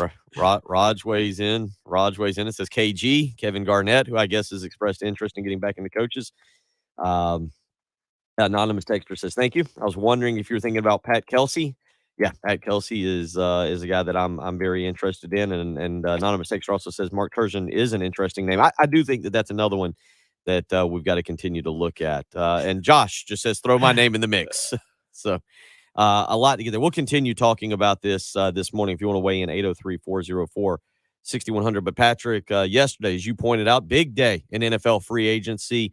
Give us the rundown on the free agency, but also the Deshaun Watson news, and now what we're kind of expecting, or what you're kind of expecting for him over the next weeks or months. Yeah. So, I mean, the big news in free agency was the embarrassment that the Jacksonville Jaguars had yesterday. They signed like 4 receivers for close to $100 million, and all of them are terrible. They signed Evan Ingram for $10 million. They signed Christian Kirk for 4 years, $81 million, which makes him one of the 5 or 10 highest paid receivers in the NFL, and he's not even a number 3. It was mind-blowing, all the money the Jaguars spent on bad receivers. I just don't understand. They're gonna be terrible forever. They're just a gutter franchise. I'll never understand what they did. But the other one was the Chargers going all in right now. They paid Mike Williams $60 million over 3 years. They traded for Khalil Mack, and then yesterday they also signed J.C. Jackson, who was the top corner on the market. So they're just building around Justin Herbert as much as they possibly can, spending as much money as they possibly can right now, and all the contracts are going to be set to expire around the time where it's time to extend Justin Herbert. So it's a genius plan. While he's got his last 3 years under team control as a rookie on a rookie contract, they're going to spend huge money on veterans. And whenever it's time to finally extend Justin Herbert, that's when all those guys will be gone, and they'll have to restart and try and build around him with youth. So the Chargers, I mean, the arms race in the AFC West is fascinating. It looks like the Chiefs are in on Jarvis Landry as well, which would be a pretty wild move, adding him to Travis Kelsey and Tyreek Hill. But we'll see what happens there. There's still a couple big names left to be signed. The Deshaun Watson thing is, I would assume, going to probably be the biggest story in the NFL for the next couple weeks until draft day, probably. He's been, I don't know if cleared is the right word, but he's not going to be charged criminally for any of these cases. So he's pretty much free to be traded wherever he wants, and he has a no trade clause. So he's meeting with, I believe it was the Saints and the Panthers were 2 of the teams he was going to meet with. There was word that Pittsburgh was his preferred destination, but I don't think Pittsburgh was as interested in him, and they signed Mitch Trubisky yesterday. So I guess Mitch Trubisky and Dwayne Haskins and Mason Rudolph are battling it out for the starting job there, and maybe they'll draft someone. I know Mike Tomlin was interested in Malik Willis, but I'm thinking that Deshaun Watson's going to end up in Carolina. I think it's going to be a huge package. It'll probably be 3 first-round picks, definitely the number 6 pick this year. I think Brian Burns will be involved, if not another young player. If the Texans are really stupid, they'll take Christian McCaffrey as part of that deal. That would make no sense for them. But I think all signs are pointing to Deshaun ended up in Carolina. Maybe New Orleans makes a big swing. If Sean Payton were there, I'd be more confident, but the Saints have been known to just kind of push all the chips in nonstop. They trade up in every draft and sign all of their players. Somehow no one ever gets out of New Orleans. So I could not rule out the Saints right now, but I really think Deshaun Watson's going to end up being a Carolina Panther next year. 803-404-6100. We'll get Patrick's take on what that means for the Panthers when we come back. You're listening to the early game on 107.5 The Game.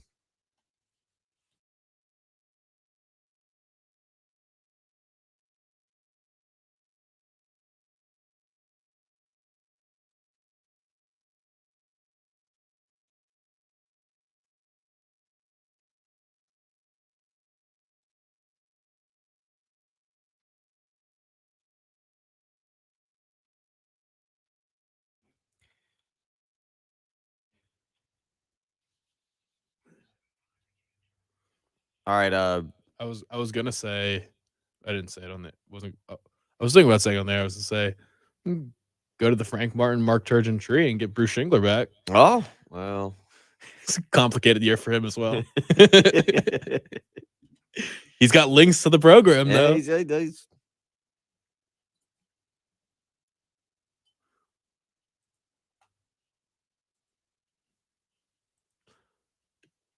were they going? Oh, yeah.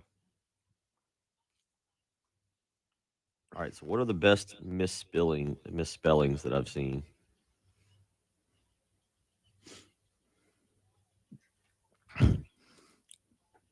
Who's the Sierra Canyon High School coach? I want him.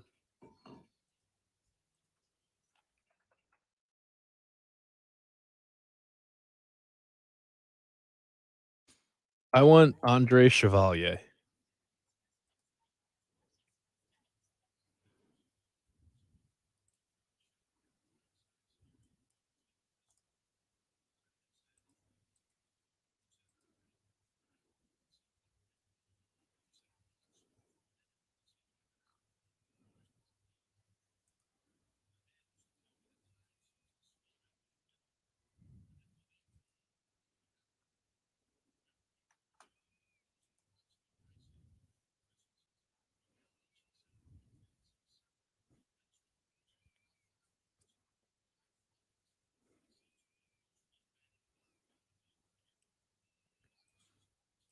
All right, yeah, Craig, we retweeted your bracket challenge tweet, so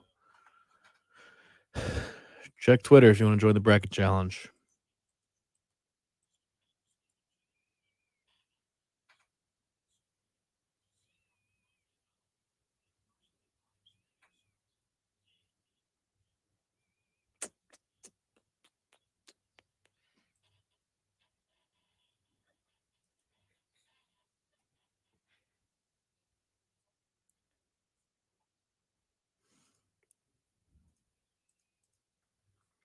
Let's see. Now we have a couple people have entered it.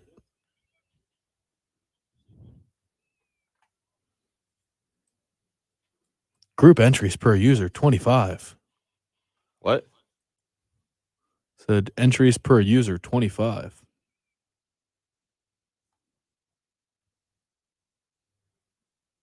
Only one entry.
Bob Knight is alive, right?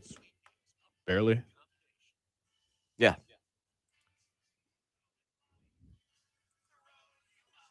I think he's not looking very good. I take Jay Billis. Oh, that's not a bumper. I thought that was a. It's a bumper for Mako.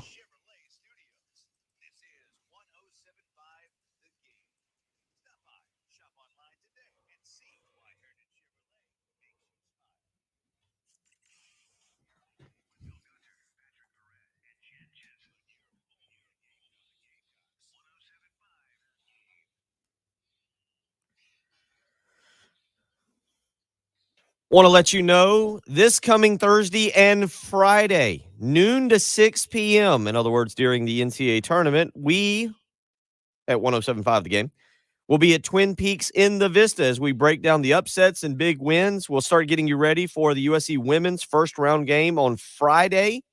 So come join us. Little play hooky. Get out of work and come hang out. Why don't you? 12 noon to 6 p.m. You can check out all your favorite radio show hosts. You can see if Jay Phillips really is the Batman. You can see if you can see Terry Ford really for the first time. You can see Heath Klein. I'm sure he'll do some Imagine Dragon impersonations. He usually gets very fired up during his segments. He likes to sing along. He does. He's impersonations. So we just call singing a song now. Karaoke. Yeah. Same thing. Same difference. You get the point. Yeah. Come join us this coming Thursday and Friday, 12 noon to 6 p.m. Watch some basketball games with us. Who knows? Might even, well, my kids will be in school from 12 to 3, so you probably won't see them. But who knows? You might catch us. You might catch Patrick and I hanging out down there grabbing some lunch as well, and we will gladly discuss sporting events, especially the NCAA tournament with you. So come join us, 107.5 The Game, this Thursday, Friday, noon to 6 p.m. at Twin Peaks in the Vista as we break down all the games taking place.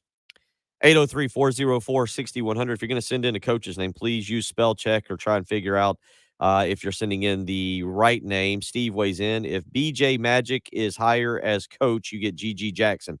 That's cool. BJ Magic, I guess, would be a really good hire. I don't know if I like that name.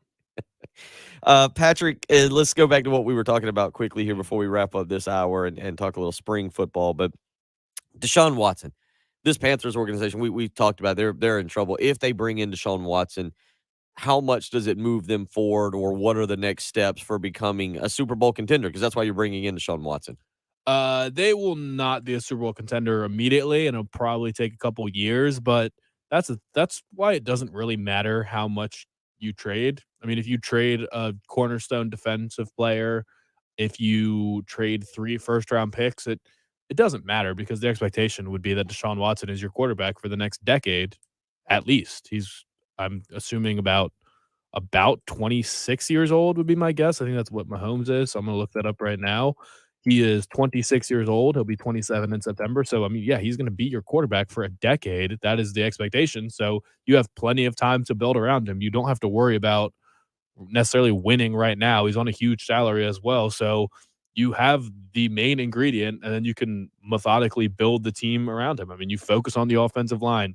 You make sure that DJ Moore is taken care of and he can be there for the next 4 or 5 years, and you can have a nice little duo right there with Watson and DJ Moore. You maybe have a dynamic element with Christian McCaffrey for the next couple years before the wheels fall off there. If they haven't already fallen off, then you get him off the books and you just build through the draft. I mean, that's just the way it is. The quarterback is the most important position, obviously, and how many different supporting casts has Aaron Rodgers had throughout the last 16, 17 years in Green Bay? How many different supporting casts? I mean, Tom Brady had 2 different dynasties with 2 completely different casts of characters. Mhm. So the quarterback is just going to be there. He's going to be the mainstay. And if you have to mortgage a little bit of the future for the rest of the roster right now, I just think it's not a big deal. You shouldn't let, hey, they want Brian Burns and they want whoever they want. If it's Jeremy Chin that they want, then give it to them. If they want JC Horn, if they want 3 firsts and JC Horn, you just give it to them, because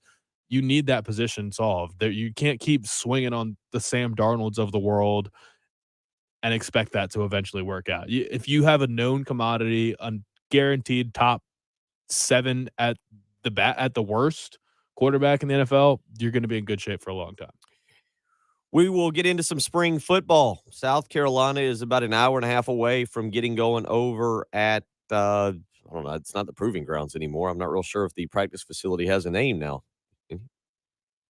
I haven't heard of it. I just wanted to say over at the Proving Grounds. The outside part, I guess, doesn't have a name. Been multiple years since it was the Proving Grounds. They get going. We will discuss a little spring football with you, and we'll get back into all the fun names. Jen should be having a blast with all of the spelling errors. Boy, it was nice re-listening to the fun last from yesterday. It's the early game. 107.5 The Game.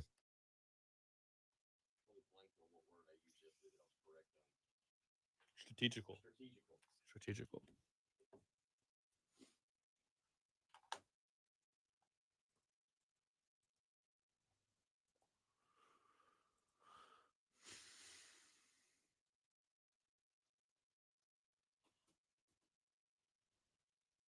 Mark Few should be about ready to take a Power 5 job.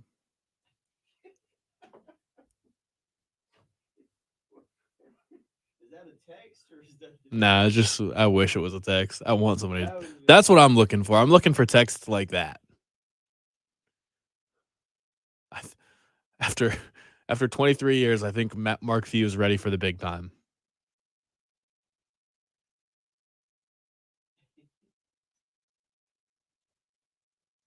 I just want creative ones. LeBron, not successful in LA right now. Maybe he can come here and lure Bronny Jr.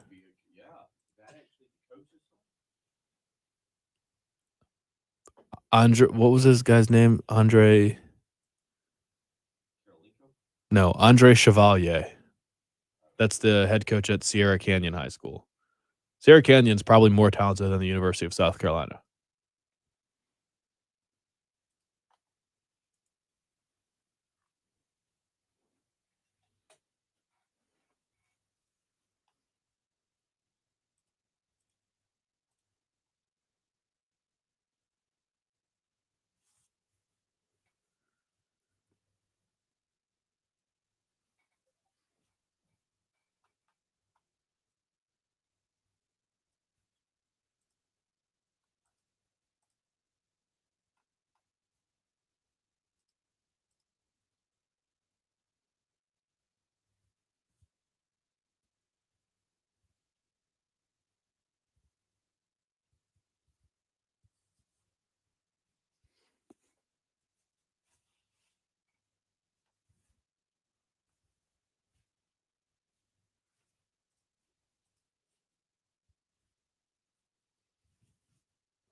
Larry Bird would be a good hire. I agree.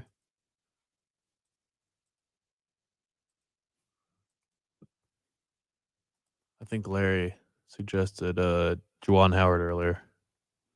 Live stream.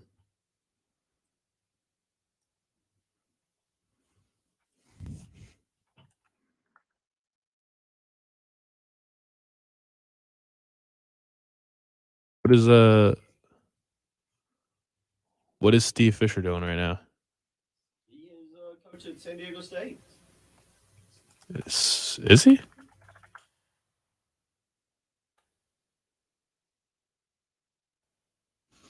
Brian Dutcher is the coach at San Diego State. Steve Fisher was the coach until 2017. 5 years, Bill. Huh? Steve Fisher. Yeah, he took over San Diego State in 1999. No, but stopped in 2017. Steve Fisher? Are you serious? Yep. You serious, Clark?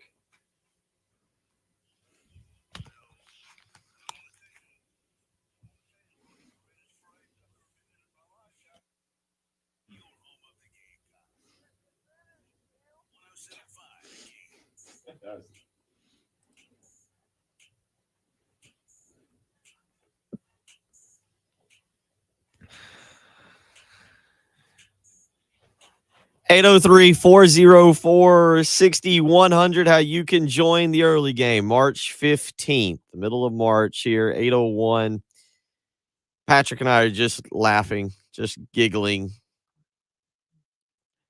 I realize, don't text and drive. Please do not text and drive. But Patrick, some of the misspellings have been very entertaining. Fun. Yeah, that's been fun this morning. I appreciate all the input, everybody weighing in. But take your time. Make sure you check and see what exactly you're sending in. We've spell check is getting you.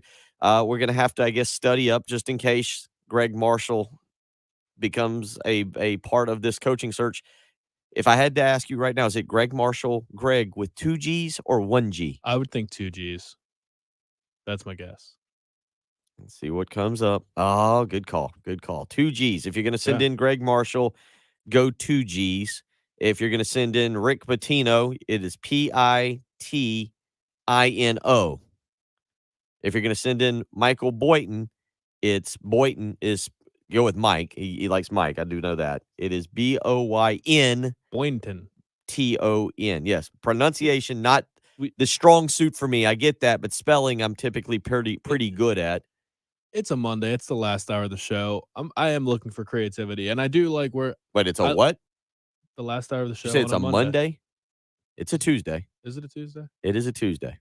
Did we do a show yesterday? We did. Was I here? You didn't have your car keys. I didn't have my computer. Jen carried the whole thing and then made fun of me because It is a you want to weigh Tuesday. in? You How wanna, so?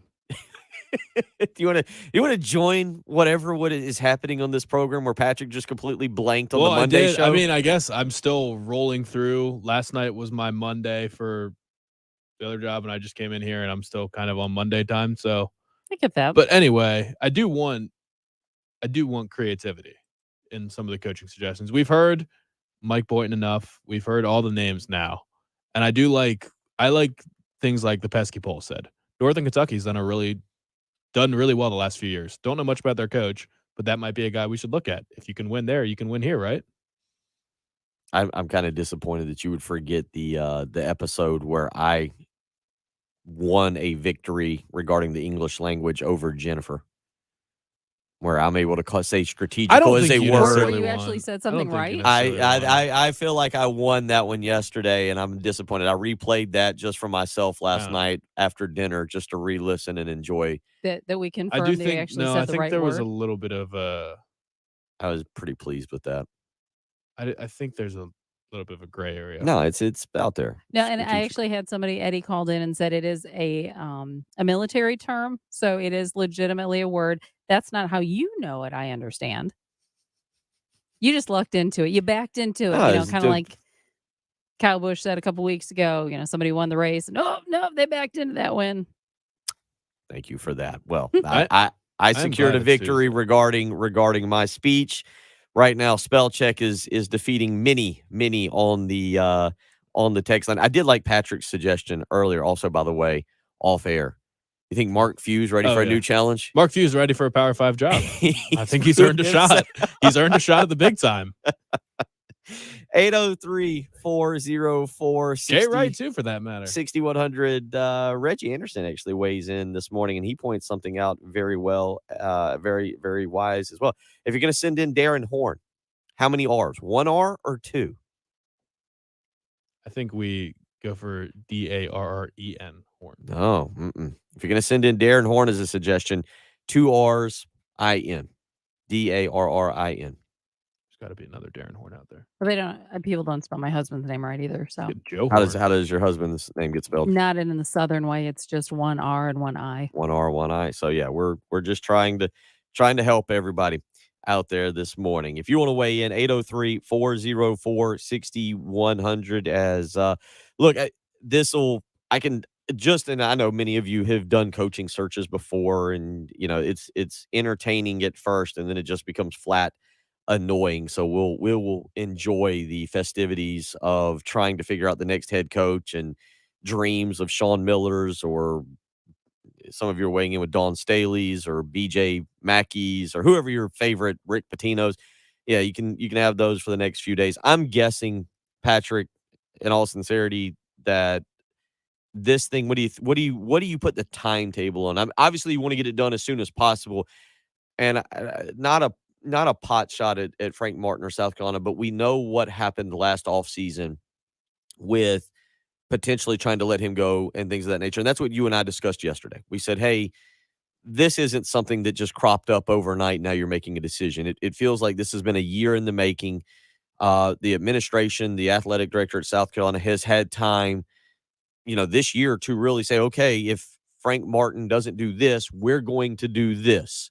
And if we do this, who are the candidates that we want to interview? Like, this shouldn't be something now where South Carolina is compiling a list today going, oh, okay, now we're in the job market.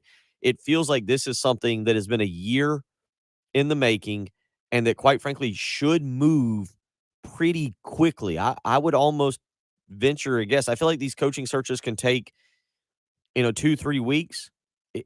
I feel like this is something that may actually be wrapped up by next Wednesday or Thursday. South Carolina should, at this point, and this is where I'm trying to go with this.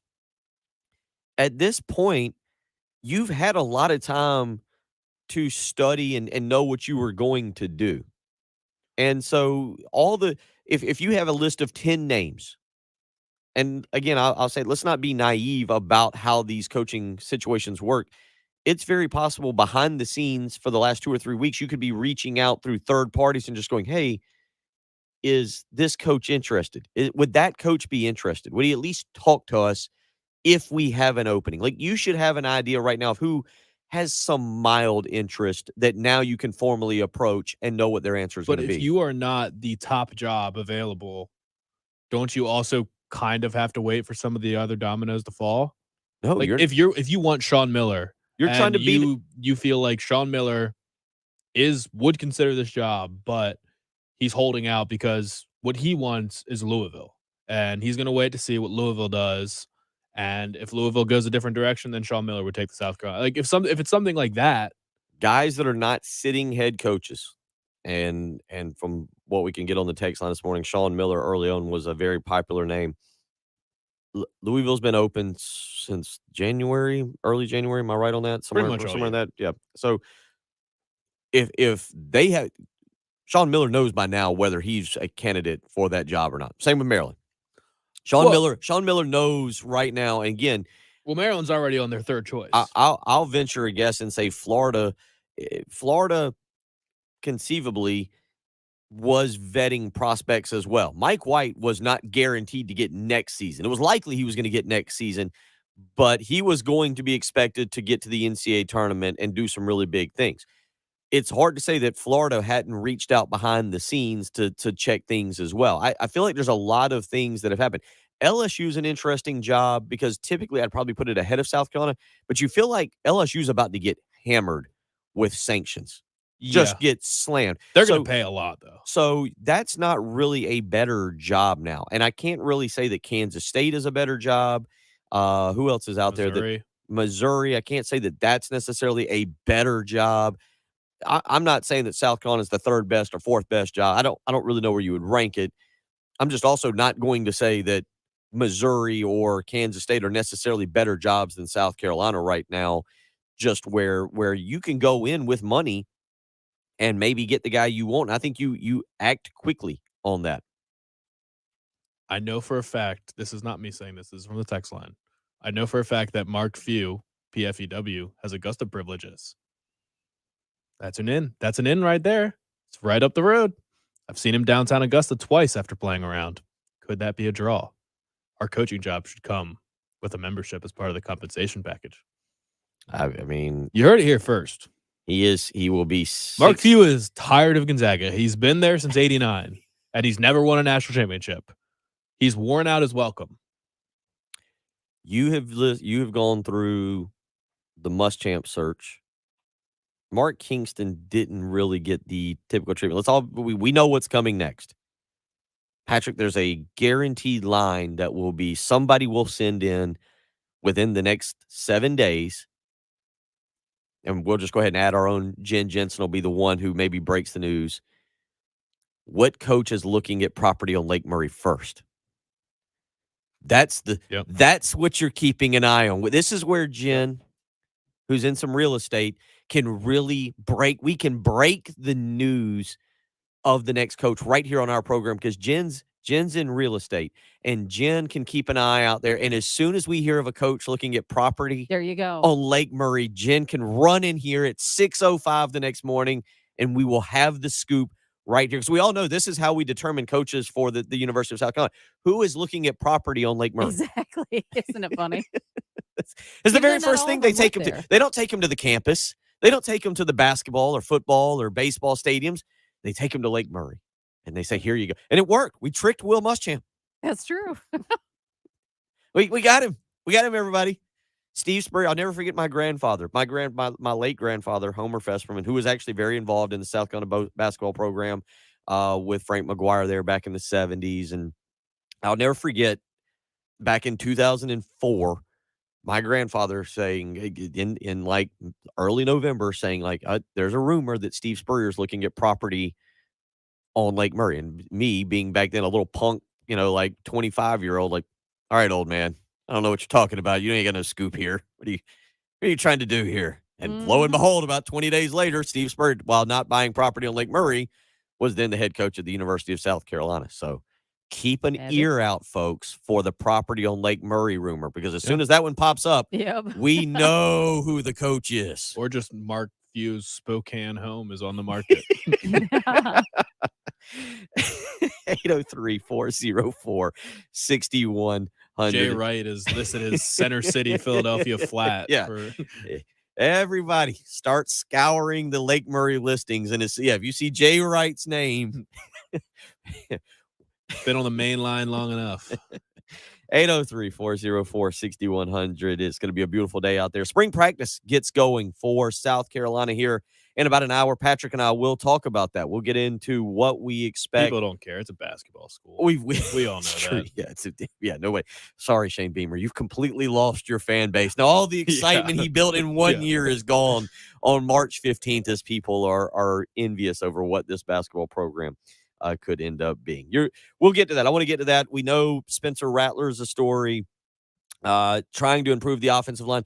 What's the third storyline? We'll get to that, and we'll get to the Love Chevy phone lines when we come back. You're listening to the early game on 107.5 The Game.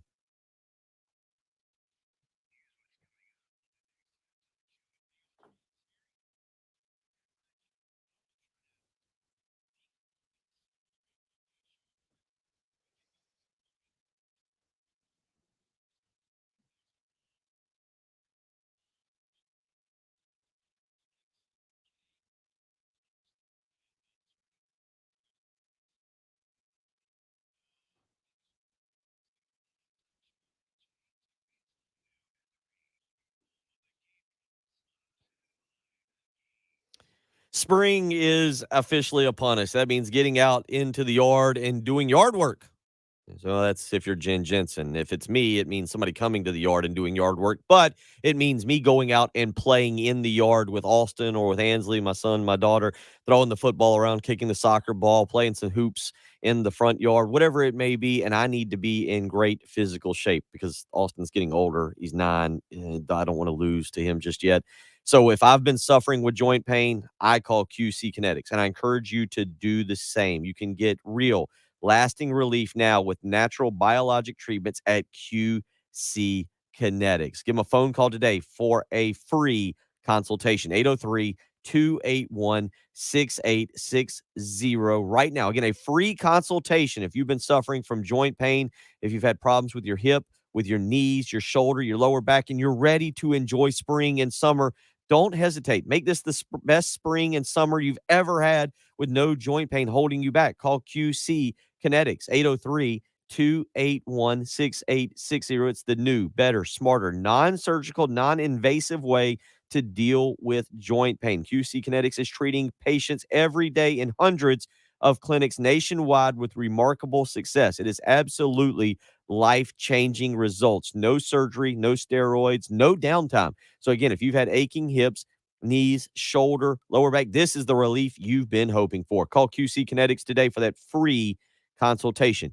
803-281-6860. Again, 803-281-6860. That's QC Kinetics.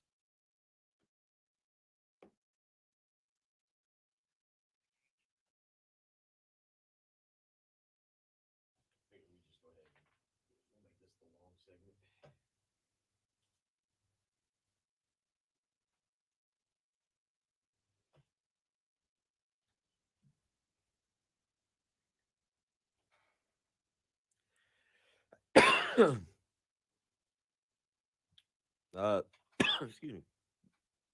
Daniel, I guess ABC is that. So, is that this morning show? They were doing this GMA from Colonial Life Arena, I guess. Yeah, I guess so.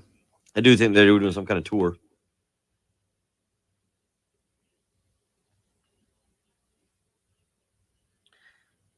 It's GRE, and the question was 2 G's, GREG, or GREGG. Yes, Penny from Memphis. Billy Donovan, also a great selection. He's ready to come back.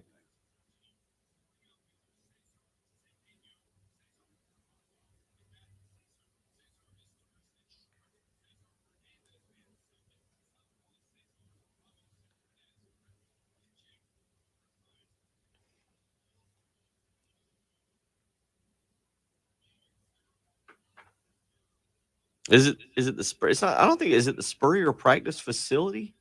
I thought it was the Spurrier indoor facility. Indoor facility. Yeah.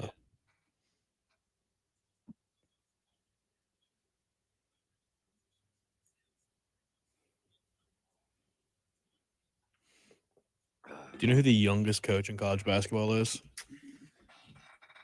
Is it Jordan Mincy? About to find out.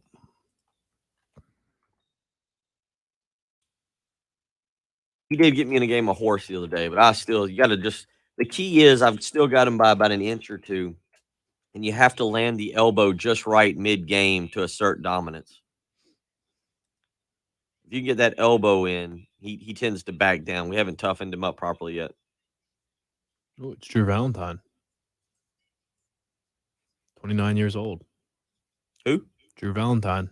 Oh, didn't you say Maryland was in contention? I thought, now that I'm seeing he's 29 years old, that's too young, but I think his dad is from that area. Nothing's playing.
What do you think David Blatt's up to these days? Do what? David Blatt? What about him? We could hire David Blatt. Hire David. Yeah, we're just at this point of just names. Demetrius Itoudis won the EuroLeague in 2019. He's only 51. Greek.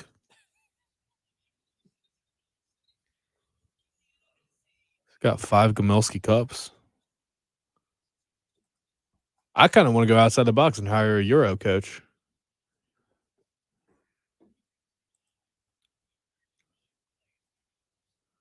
We're not back. We're not back.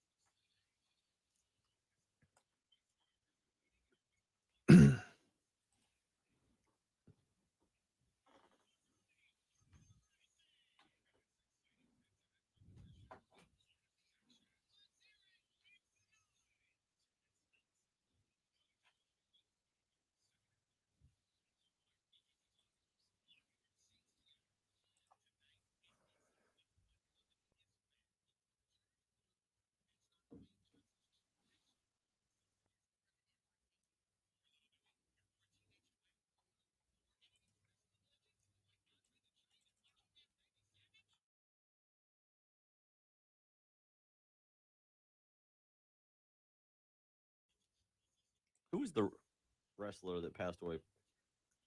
Razor Ramon. Razor Ramon. You know he killed a guy in 1983? 1983? Shot a guy in the head. Had PTSD from it because he was outside a bar and some drunk guy pulled a gun on him. He took the gun out of his hand and shot him in the head.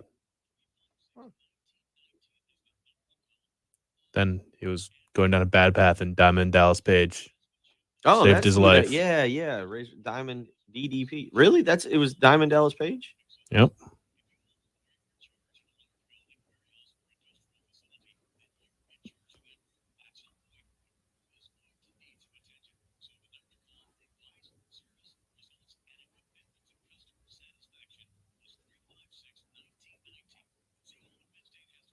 No, he wasn't Diamond. He wasn't Diamond Dallas Page.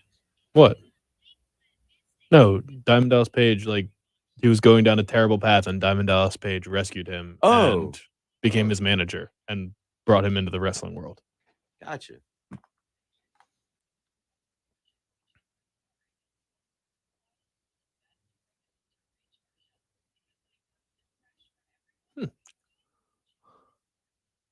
What about Pablo Prigioni?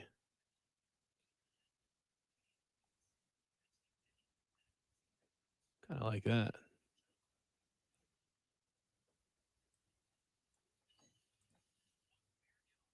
Tiago Splitter. He's in the coaching game now.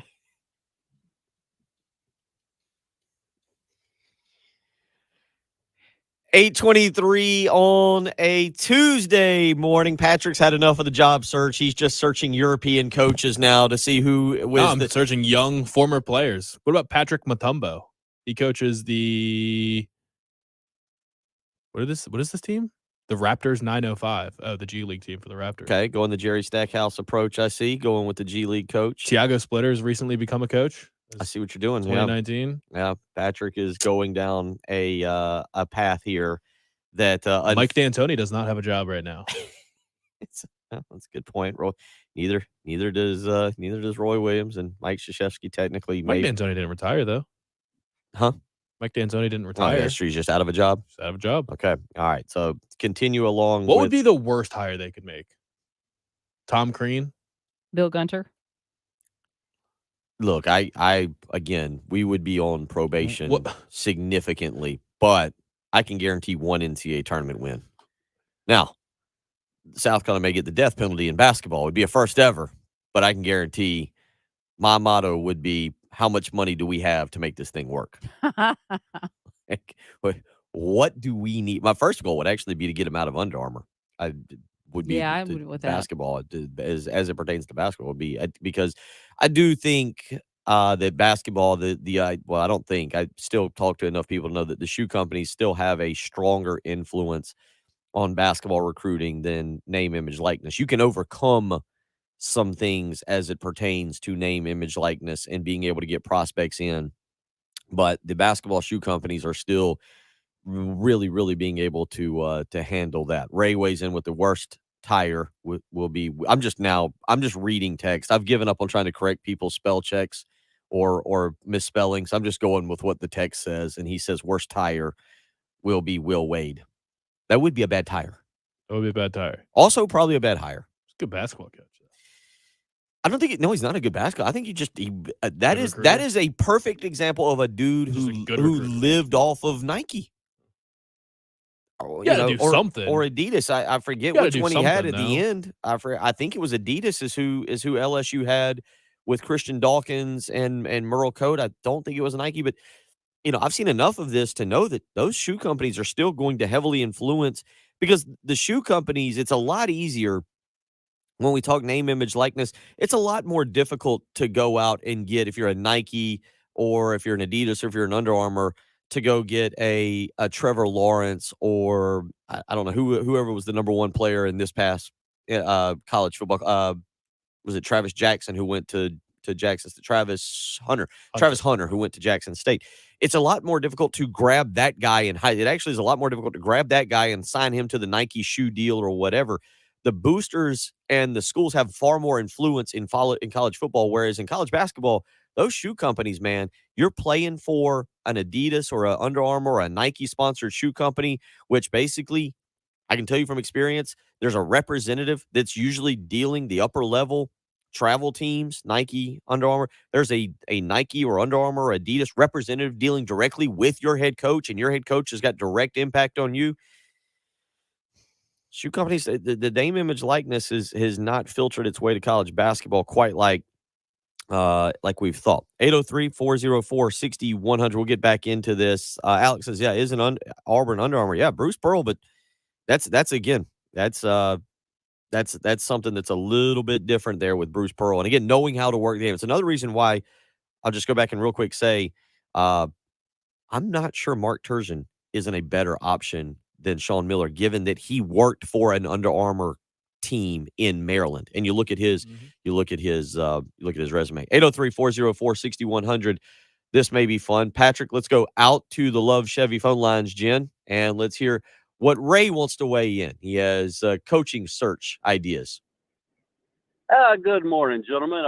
Well, I was thinking about what Patrick just said, and, he might be on something about this semi-pro type of basketball coach, G-League, or somebody overseas coaching one of these wacky leagues, because the coach at Texas who was, took Texas Tech to a national title game, Chris Beard, used to coach a semi-pro team at Myrtle Beach.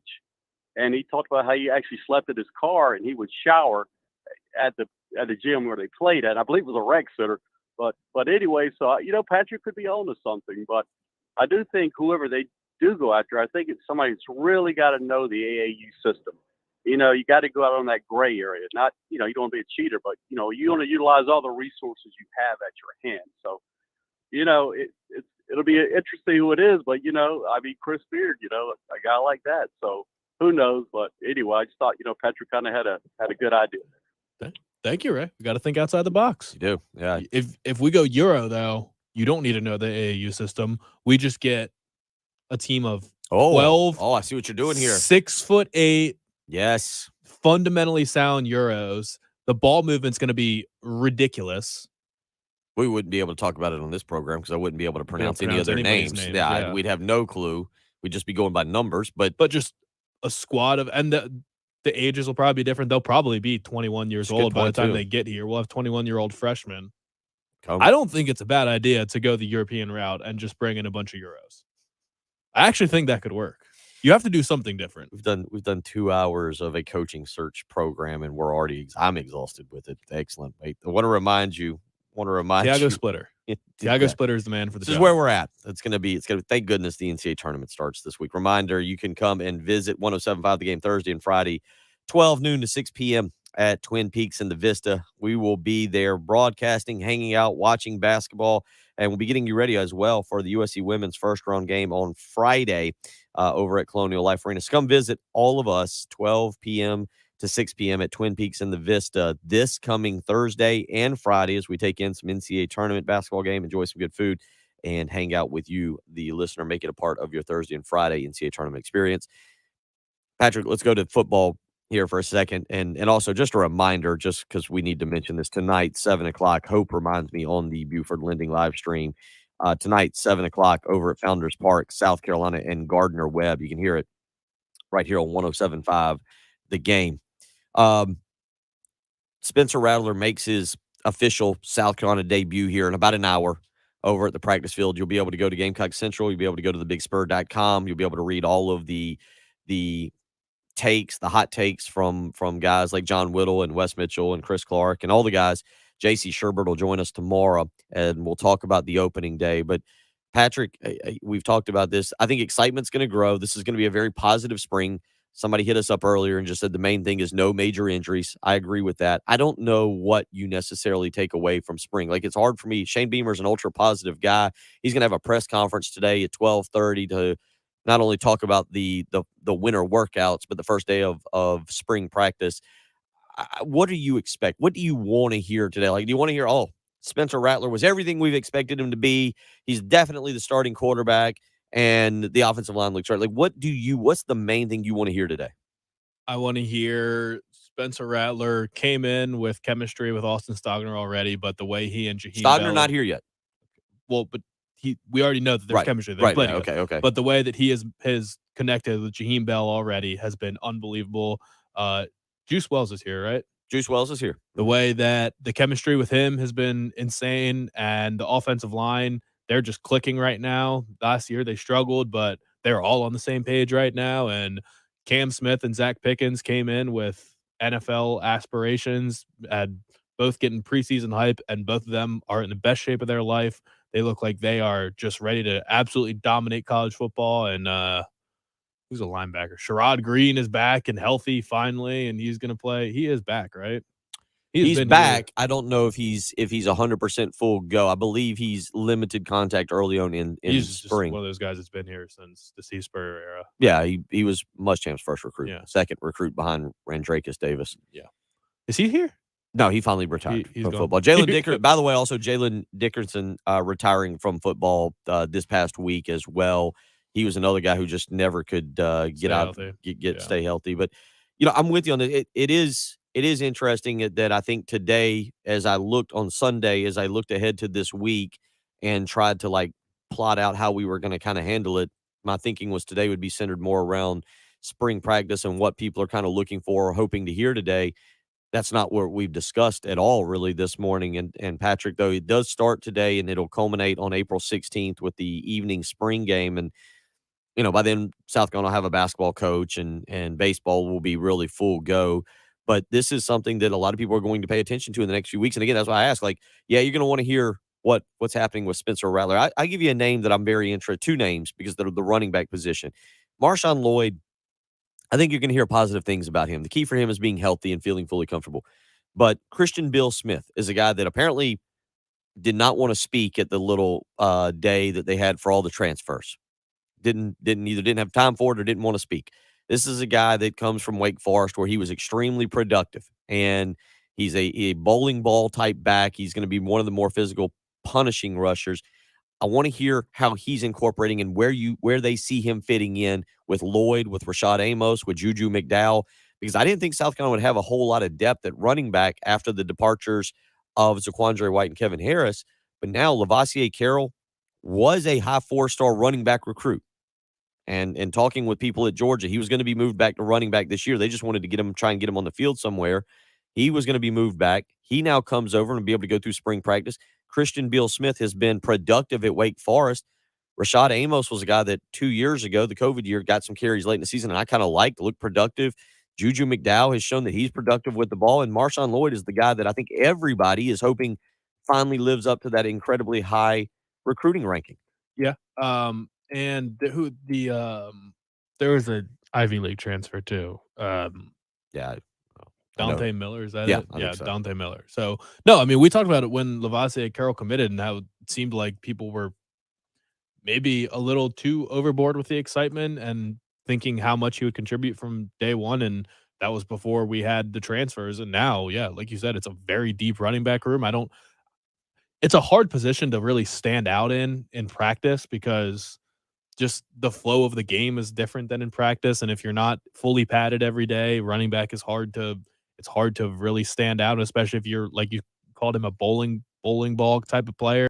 You're not going to be able to get those types of reps. So I'm sure a lot of it will play out during the season, but you do want to hear, just because he's been here for so long and you feel bad for how he was set back from day one. I do want to continue to hear good things about Marshawn Lloyd. He's fully healthy. He's running without a brace, things like that. And I don't know what more you're going to hear from Juju McDowell other than we're finding other creative ways to use him to make sure that he can get on the field, because we don't want him to get dropped down the depth chart just because he's not 215 pounds and can't run people over. You still got to find a way to get a dynamic player like that involved in the offense. So it's not the type of season where we're really going to buy into much of what we hear, just really be drinking the Kool-Aid. But, it's just nice to see them back on the field. You'll see a couple clips. There will be a couple highlights of somebody juking someone out or making a big play or a one-handed catch, and we'll see it on the Twitter page and it'll get us all fired up, but nothing that's truly going to move the needle this early on. Do you want to hear good things about Juice Wells? Do you want to hear? Because I feel like I almost don't want to hear anything about him. I just want to see him, because you know how this goes. He goes out and he has buy in on one. Like all of a sudden you're just like, oh yeah, this guy and Josh Vann are going to be incredible wide receivers. There's always one of them. I don't think that Jalen Brooks didn't necessarily get hyped up in practices. He got hyped up prior to coming from his production at Gardner Webb, and it was unfair, and he never really lived up to it. Juice Wells, I don't know. I feel like, because I do feel like Will Muschamp started every press conference for about 3 months with, we're still trying to figure out how to get Jalen Brooks cleared.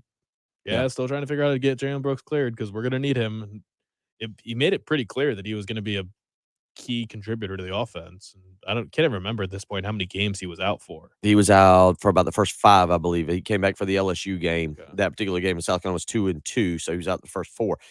It is one of those things with Juice Wells. Like, I've seen some of the videos that have been put out. You've seen the stats from James Madison. There's a lot of hype around that guy. I almost would prefer the coaching staff, just even if he's looking great in practices, lay low on him. Don't put too much expectations. You've already got a lot of Unless he just truly is. Well, unless he's just lighting it Dominating. up. You expect Josh Vann to take a step forward at wide receiver. You expect Jaheim Bell to be used properly this year the way he was in the bowl game. You expect Austin Stogner to step up. Again, do you expect or do you hope? You expect. Stogner's got proven college production. Josh Vann's now got proven college production. Jaheim Bell has proven college production. And Travis brings it up. And I'm with Travis on this. DeCarrion Joyner is another guy that, like, I don't know what they're going to do with him. I have no clue what they're going to do with him. Like, I saw enough in the bowl game to believe if it was me, it would be Spencer Rattler, number 1 quarterback, DeCarrion Joyner, number 2, and finding ways to incorporate Joyner into the offense in other ways. I would have Joyner. I don't know if he wants to do that, and I'm not saying you would have him full-time quarterback, but it's hard for me not to say that Joyner shouldn't be in the quarterback mix a little bit. If you had to bet right now, DeCarrion Joyner touches next year, will he receive more of them from Spencer Rattler or Eric Douglas? Will he take more snaps under center or have? I think I know what you're asking. I think it would be Rattler has already kind of on social media seems to be fond of Jaheim Bell. You saw that during the bowl game. You would think he seems to have obviously he's going to have a relationship with Stogner. We've seen that from Oklahoma.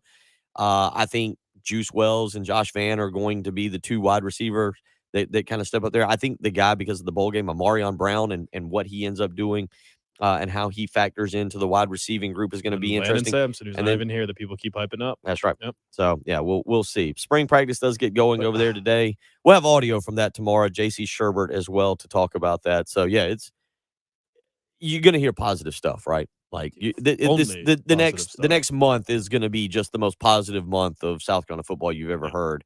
So prepare yourself accordingly. 803-404-6100 is how you can join us. You can also go to my Twitter account.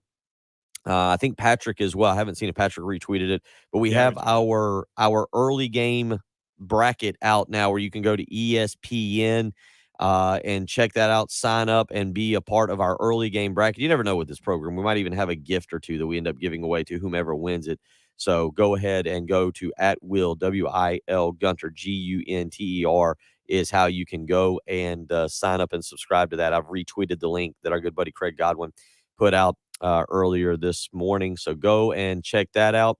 Again, anything you've missed, you can always go to our 107.5 The Game podcast page as well. Jen does a great job of getting our content up there. We will come back. We'll finish up with the coaching search. We will finish up with any other thoughts. Patrick continues to scour the European coaches, looking to find the next. Who was the guy who came over and coached the Cavaliers after? David Blatt. Yeah. Patrick's looking, and this administration. And I want him to be under 30. This administration has America covered. The early game, specifically Patrick Pratt, the Globe, is scouring Europe for the next great basketball coach at South Carolina. You're listening to the early game on 107.5 The Game.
That's perfect.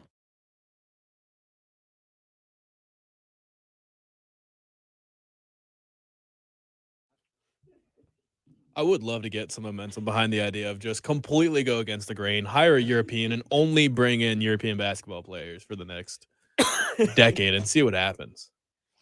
We'll have Luka playing the next Luka playing in South Carolina. The next Luka and Jokic, the greatest.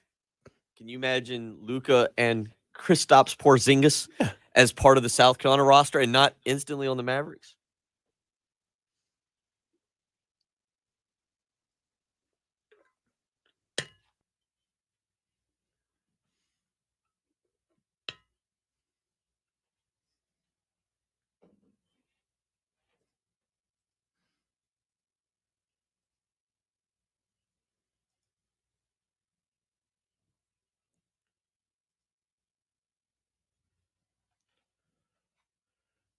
All right, Texas Southern and Texas A&M, Corpus Christi, Wyoming, and Indiana tonight.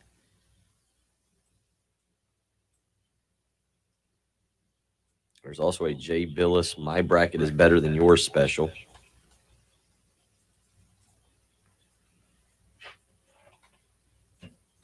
Oh, we got NIT games tonight, too. Missouri State and Oklahoma.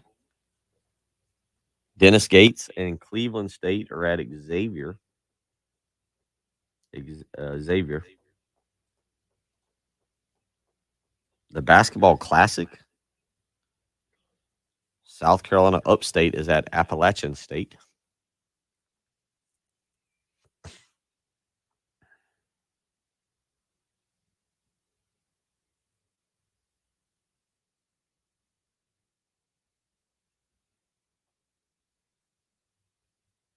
That's about it. Let's see.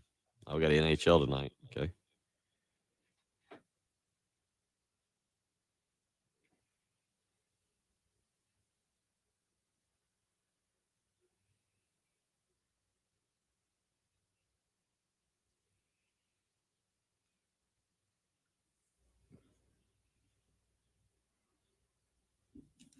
Aaron Rodgers signed his contract. I mean, he is making absurd money. $150 million fully guaranteed in the first 3 years. He'll make $74 million next year.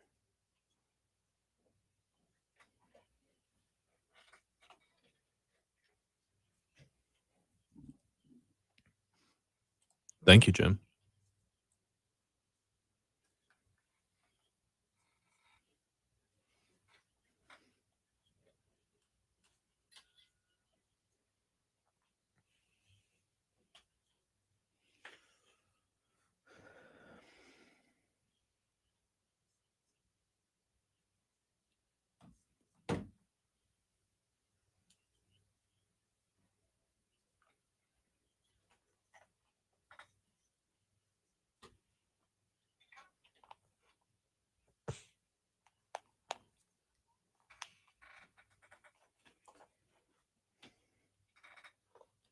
Oh, no. The guy, Benjamin Hall, got wounded in. Uh-oh.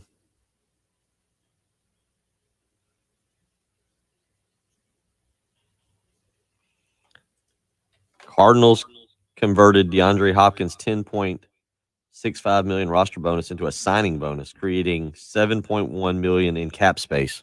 I don't know how you even do that. They just give him all the money right now and spread it out through the next couple of years.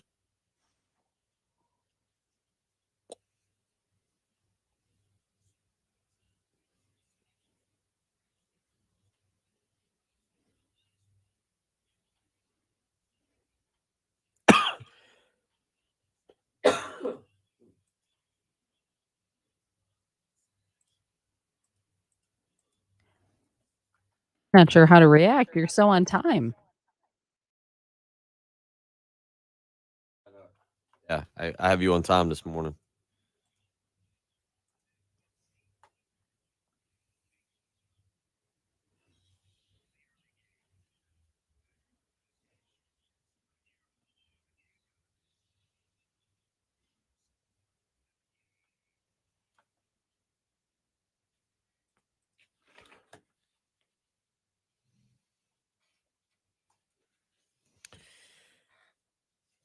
All this talk about college basketball probably gets you fired up for Monster Jam. Listen this week for a chance to win a family 4-pack of tickets to Monster Jam at the Colonial Life Arena on Saturday, April 2nd. They'll be featuring all of your favorite drivers, Gravedigger, Zombie, Monster Mutt, and more. Still haven't figured out who Monster Mutt is. Heard of Gravedigger. I've heard of the Gravedigger. Is that the most coveted job? I think it is. in I Monster think Truck?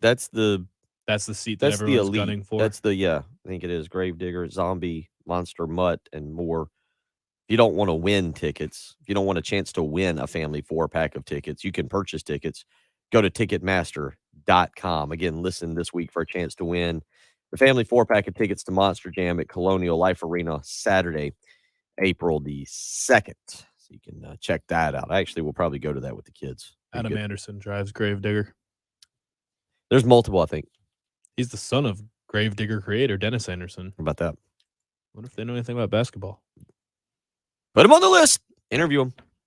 Leave no stone unturned. That truly is the motto. The motto of this coaching search. Real quick, want to tell you tonight, in case you're unaware of this, I guess technically the NCAA tournament gets going. Texas Southern versus Texas A&M Corpus Christi is your first play-in game. Get fired up, folks. True TV, 6:30 is how you can check that out. The late game, Wyoming versus Indiana. Mike Woodson, the coach for Indiana, they will take on Wyoming. That is the first 2 play-in games tonight. Some of you have thrown out Dennis Gates as a name you would like to see be part of this coaching search. I don't think we've really talked about him that much this morning, but Dennis Gates is at Cleveland State. He was a longtime former assistant at Florida State under Leonard Hamilton. A couple of the people that I talked to yesterday think he will wait out Leonard Hamilton, who is 73 years of age, and see what happens at Florida State. But Dennis Gates and Cleveland State will travel to Xavier tonight, ESPNU, 9 p.m. The NIT does get going. A good buddy of mine and former Gamecock basketball player, Sheldon Everett, who is an assistant coach at Missouri State.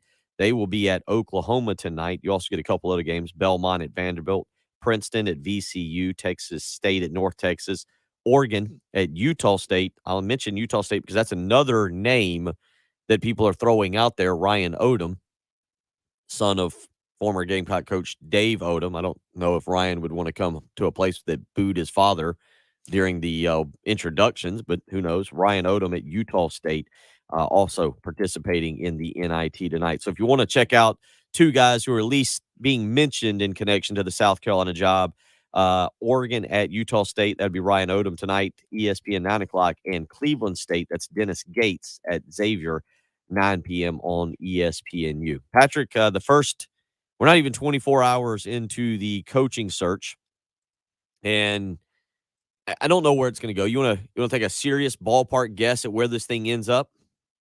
If we're just the one you want to throw one name out there, and that'll be your. I'll give you the best of all the names we've thrown out this morning: Miller, Turgeon, Kelsey, Gates, Mike Boynton.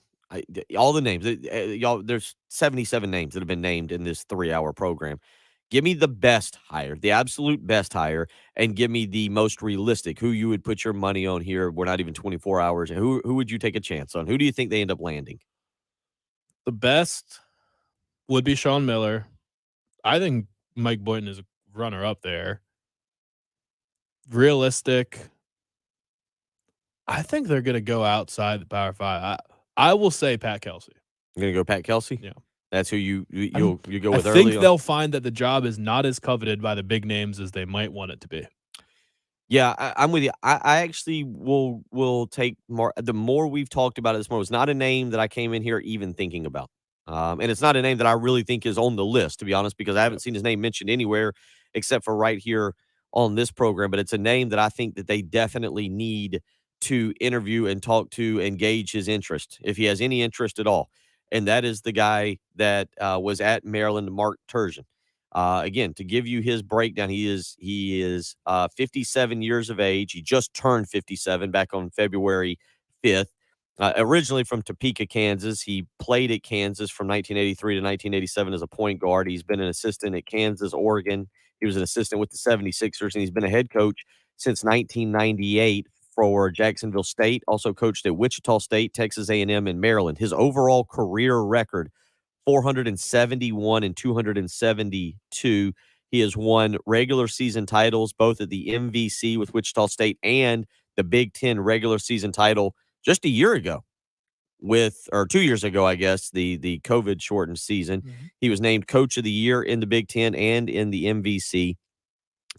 He has not had a losing record or a record of 500 since 2001. The 2001-2002 season, he went 15 and 15 at Wichita State. He made at Maryland, he made 6 NCAA tournaments in 8 years. He actually only got knocked out in the first round one. Well, he made it 6 out of 8 years. They went 5 out of 8 because COVID canceled the 2019-2020 season. He was only knocked out of the first round once. That was with a 24-9 Maryland team, 12-6 in the Big Ten. You go back, he had spent 4 years at Texas A&M. That's when Texas A&M was in the Big 12, and he made the NCAA tournament all 4 years at Texas A&M. Again, advancing at least to the second round 3 out of the 4 times. At Wichita State, he had 1 NCAA tournament appearance and 3 NIT appearances. Consistency, has dealt with Under Armour. I think he'd be willing to take a job after just being at Maryland with less pressure. I like that. I don't think that they're going to hire him. I don't think they're going to interview him. I don't know if they'll even interview him. He wants to go. He wants to be closer to Kansas, from what I've heard. So I think that he would want Kansas State or Missouri if either of those were offered to him. But he is a good coach. I mean, Maryland was not very talented last year, and he made the absolute most out of that team last year. He's a great defensive coach. I think he consistently got the most out of the talent. So yeah, I mean, I wish he was still the coach of Maryland. Yeah. Sean Miller would certainly be next guy. I'm kind of with you. I think the most logical choice, though, when you get past all the big names, if you can't get the Turgeon, you can't get the Miller, you can't get the Boynton, I'm with you. Pat Kelsey is where I'd put my money on early. I think he'd be a great fit at the University of South Carolina. Hopefully this thing will move quickly. We've got NCAA tournament talk that we will get into a little bit more tomorrow. Will a national champion be crowned before South Carolina hires a coach? Yes. No. South Carolina. I really think this will move quickly. I really think, unless there's a guy that's in the NCAA tournament that we have not heard about yet, I think this moves very, very quickly. Mark Few is in the NCAA tournament. It's true. If he gets to another Final Four, you have to give him consideration. Give him an offer. You have to think about $12 million a year. A strong bleeping offer. Make Mark Few a strong bleeping offer. Tomorrow morning, J.C. Sherbert, Brian Edwards of Vegas Insider, and Kyle Thompson will continue to cut up about this spring practice. And who knows what Jen will bring to the program. She brings something great every day. You do every day. Always strategical.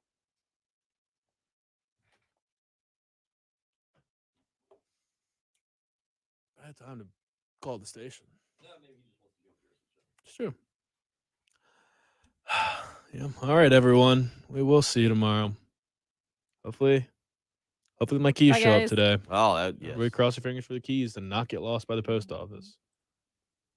That would be a bummer. That would be really bad. Here's the other one.